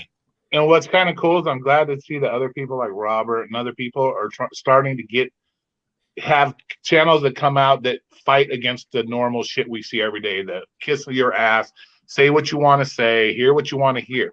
Because that has always been my biggest issue, is because I go against the grain on mostly what everybody does. Because I am so strong into personal responsibility that when you do something, you own that shit. It's not DoorDash's fault. It's not the merchant's fault. It's your fault. You got to earn that shit. So that's why I know my channel don't grow. But I'm glad to see other people's channels are growing. But I'm also glad to see other channels come out and say, hey, you're the mistake. It's not just DoorDash. You got to look at yourself. And because it sort of gives me validity that, okay, now we actually got people out here that see the same thing and are willing to speak up. Where before, you could have 25 gig tubers, but only one, me, would be the one going against the grain and saying, hey, you know what? You're the problem. Look at yourself in the mirror first before you go blaming anybody else, you know? Yeah. And so I'm glad to see this kind of shit. That's really, you know, whether my channel, you know, I'm glad to see this. I had no idea that there were more people like me out here. I had no idea. And I was like, I'm like the Lone Ranger, because these people come bashing me like I'm doing something wrong. But I'm like, if I'm making more than you and I'm doing what I'm doing, someone please tell me what I'm doing wrong. And great customer service. Steve, I would have more subscribers if I was something like the other people. There's people with tons of subscribers and they're giving garbage out there. And I'm like, what the hell is this? What the hell? And a lot of people, and a lot of people think I'm such a cold-hearted motherfucker because the way I think and shit. But you got to remember, Roy was homeless. Roy worked 2 part-time jobs to get out of being homeless. Homeless almost killed Roy. So, like, when I speak on shit, like, if this shit really isn't working for you, go get your ass a job. Then go get your ass a job. Or when I say I don't feel sorry for you, when I see videos or I see stuff where you're complaining, I don't want to be a W-2. I don't want another boss. But yet you're complaining you can't pay your bills. Would you rather be homeless or deal with the boss? Yeah. You know, so, you know, I was the same way. I did gig work straight 3 years straight. That's all I did. But you know what? I couldn't do it anymore. So what did Roy have to do? Roy had to go get a job. You have to suck it up sometimes. It's how bad do you want it? How bad do you want it? Do I want to be homeless the rest of my life? Fuck no. So I'll suck it up. And here's a tip. If you fill out the application, do not put down DoorDash on your application. You'd rather have a blank of doing nothing than putting that DoorDash or the other stuff, because it will fire back when you go for it. You got to remember, I do have a criminal record. So, you know, I have multiple criminal things on my thing. So it's hard for Roy to find work. So when Roy found Domino's and Jimmy John's, Roy did the best he fucking could, and he banged it out. And he lived in his car for a year while doing both jobs. I was homeless in my car doing 2 part-time jobs. So to hear that shit where I don't want to do this, I don't want to do that, I'm going to if you put your own, if your decisions or your lack of decision making or your own decisions cause you to end up living in your car, I don't feel sorry for you, because you have the opportunities to go out and make those. That's why I say you're the creator of your own destiny. Nobody's going to do it for you. You have to make the decisions for you. And if you continue to work these gig apps knowing you ain't making jack shit and you can't pay your bills, but then you want to turn around and say, I don't want to do a W-2, I don't want to do, then you know what? Feel free to live in your car, because Roy's not going to feel sorry for you. And I said this last. Heck, I don't want to do more than my 2 favorite apps. And I said this last night. If somebody shows me effort, like I said, Roy was homeless giving people money. When I was living in my car, I'd win money in people's live streams. I would give it to other people because that's the way I am. I see other people that are struggling. But when I see somebody bitching and complaining, I'm not going to do this, I'm not going to do that, then that's on you. I can't help you at that point. But if I see you're putting an effort towards your shit, and you're doing it and you're still struggling a little bit, but you're making the effort to change your shit, Roy will throw you the bone. I have no problem giving you something. But when I see a lot of the shit I see, it's like, I don't want to do this, I don't want to do that. Well, then you want to be homeless, and I'm going to let you be homeless at that point. Yeah. No, you know? and don't wait for these companies to fix your problems. Exactly. Like DoorDash is not going to go. You got to adapt to it yourself. Yeah. Yeah, that's the thing. They think the company is going to come. You know, when you're on your last dime and you're about ready to get evicted out of your part, DoorDash ain't coming to save you. Right. DoorDash ain't going to come. So to keep thinking that, somebody's going to save me, somebody's going to, nope, you got to rely on your motherfucking self. Yeah. Be more self-reliant. You got to learn to live and rely on yourself and quit expecting shit to be given to you. Well, wait, he was saying earlier. I can just go to the schedule. Wait, but sort of hold on. I'll mute you. So let's just go around and say like a last minute for everybody. We'll hit it at 4. I know Hannibal's got a live at 4, so let's everybody here should go over there. We've been going for a while, but like a last minute. What's even if either a takeaway from today, a last final word, something. And Bud Soda, you can go first, but you can't use all 5 minutes. Yep, go ahead, Bud. Oh, I know. No, take personal responsibility. I pepper those nuggets all over. Something as simple as the customer thanks you in text and you do catch it, you're not in the middle of driving, and you're still about to take off. Just a simple "you're welcome" would help. There's these stacks on Grubhub. They'll stick a $3 on the end of it. But if you gave them spectacular service, like he was saying, boom, you might change that customer's mind. And you just got to get spectacular service no matter what. You got to adapt. You got to schedule adapt. Do what you have to do, even if it means sucking up your pride, asking people for help if you really need it.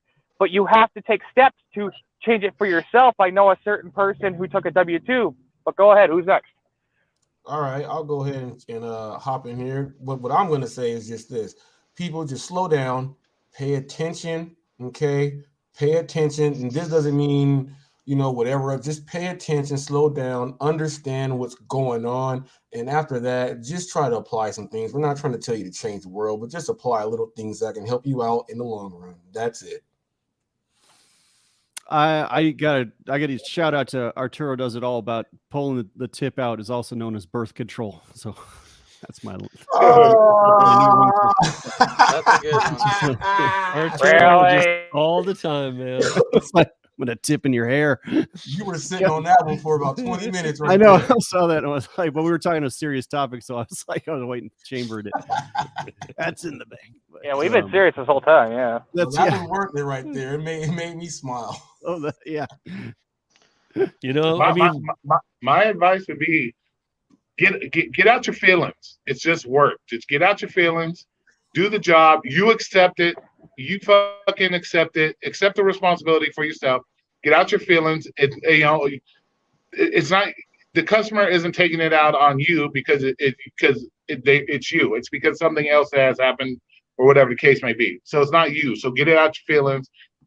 Learn to communicate. That's my biggest thing. Learn to communicate with people, and don't take everything to heart. Like I said, don't get your feelings hurt because somebody's mad because they didn't get enough ranch. Don't get your feelings hurt.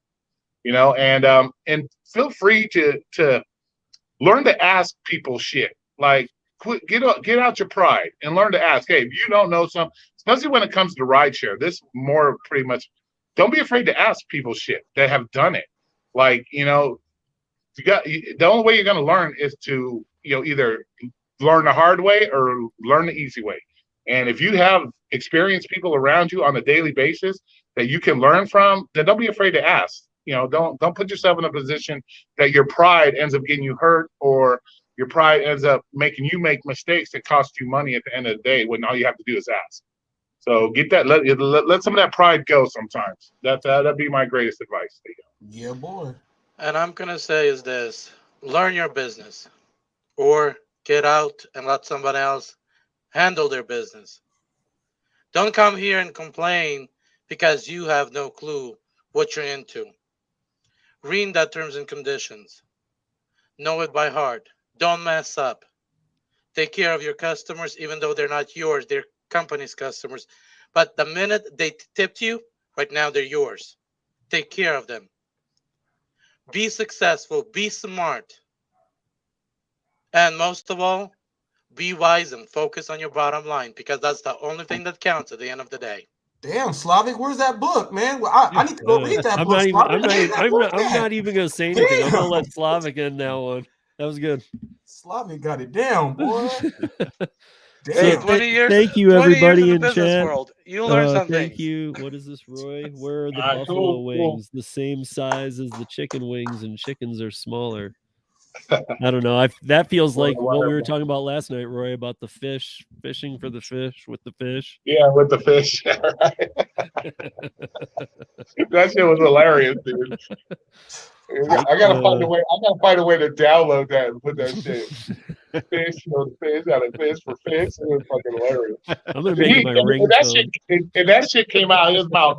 And that shit came out smooth. Like he had practiced that for like years. Like that shit just came out smooth as shit. Like yeah, I want to make it my ringtone. Yeah, that'd be fucking hilarious. All right, guys. I gotta see you guys later. Have a good day. Everybody have a good day. Thank you, Steve. Bye. Thank you, Steve. Happy Sunday. Yeah, have a good end of weekend. Hey, Joe, thanks thank for you for having me coming here. by. No, anytime. Robert. Great Bug chat, Solo, everybody. That's Slavic, awesome. Chat, Roy, Driven Dad, other people that were Later. by. We're out of here. Have a good weekend, everybody.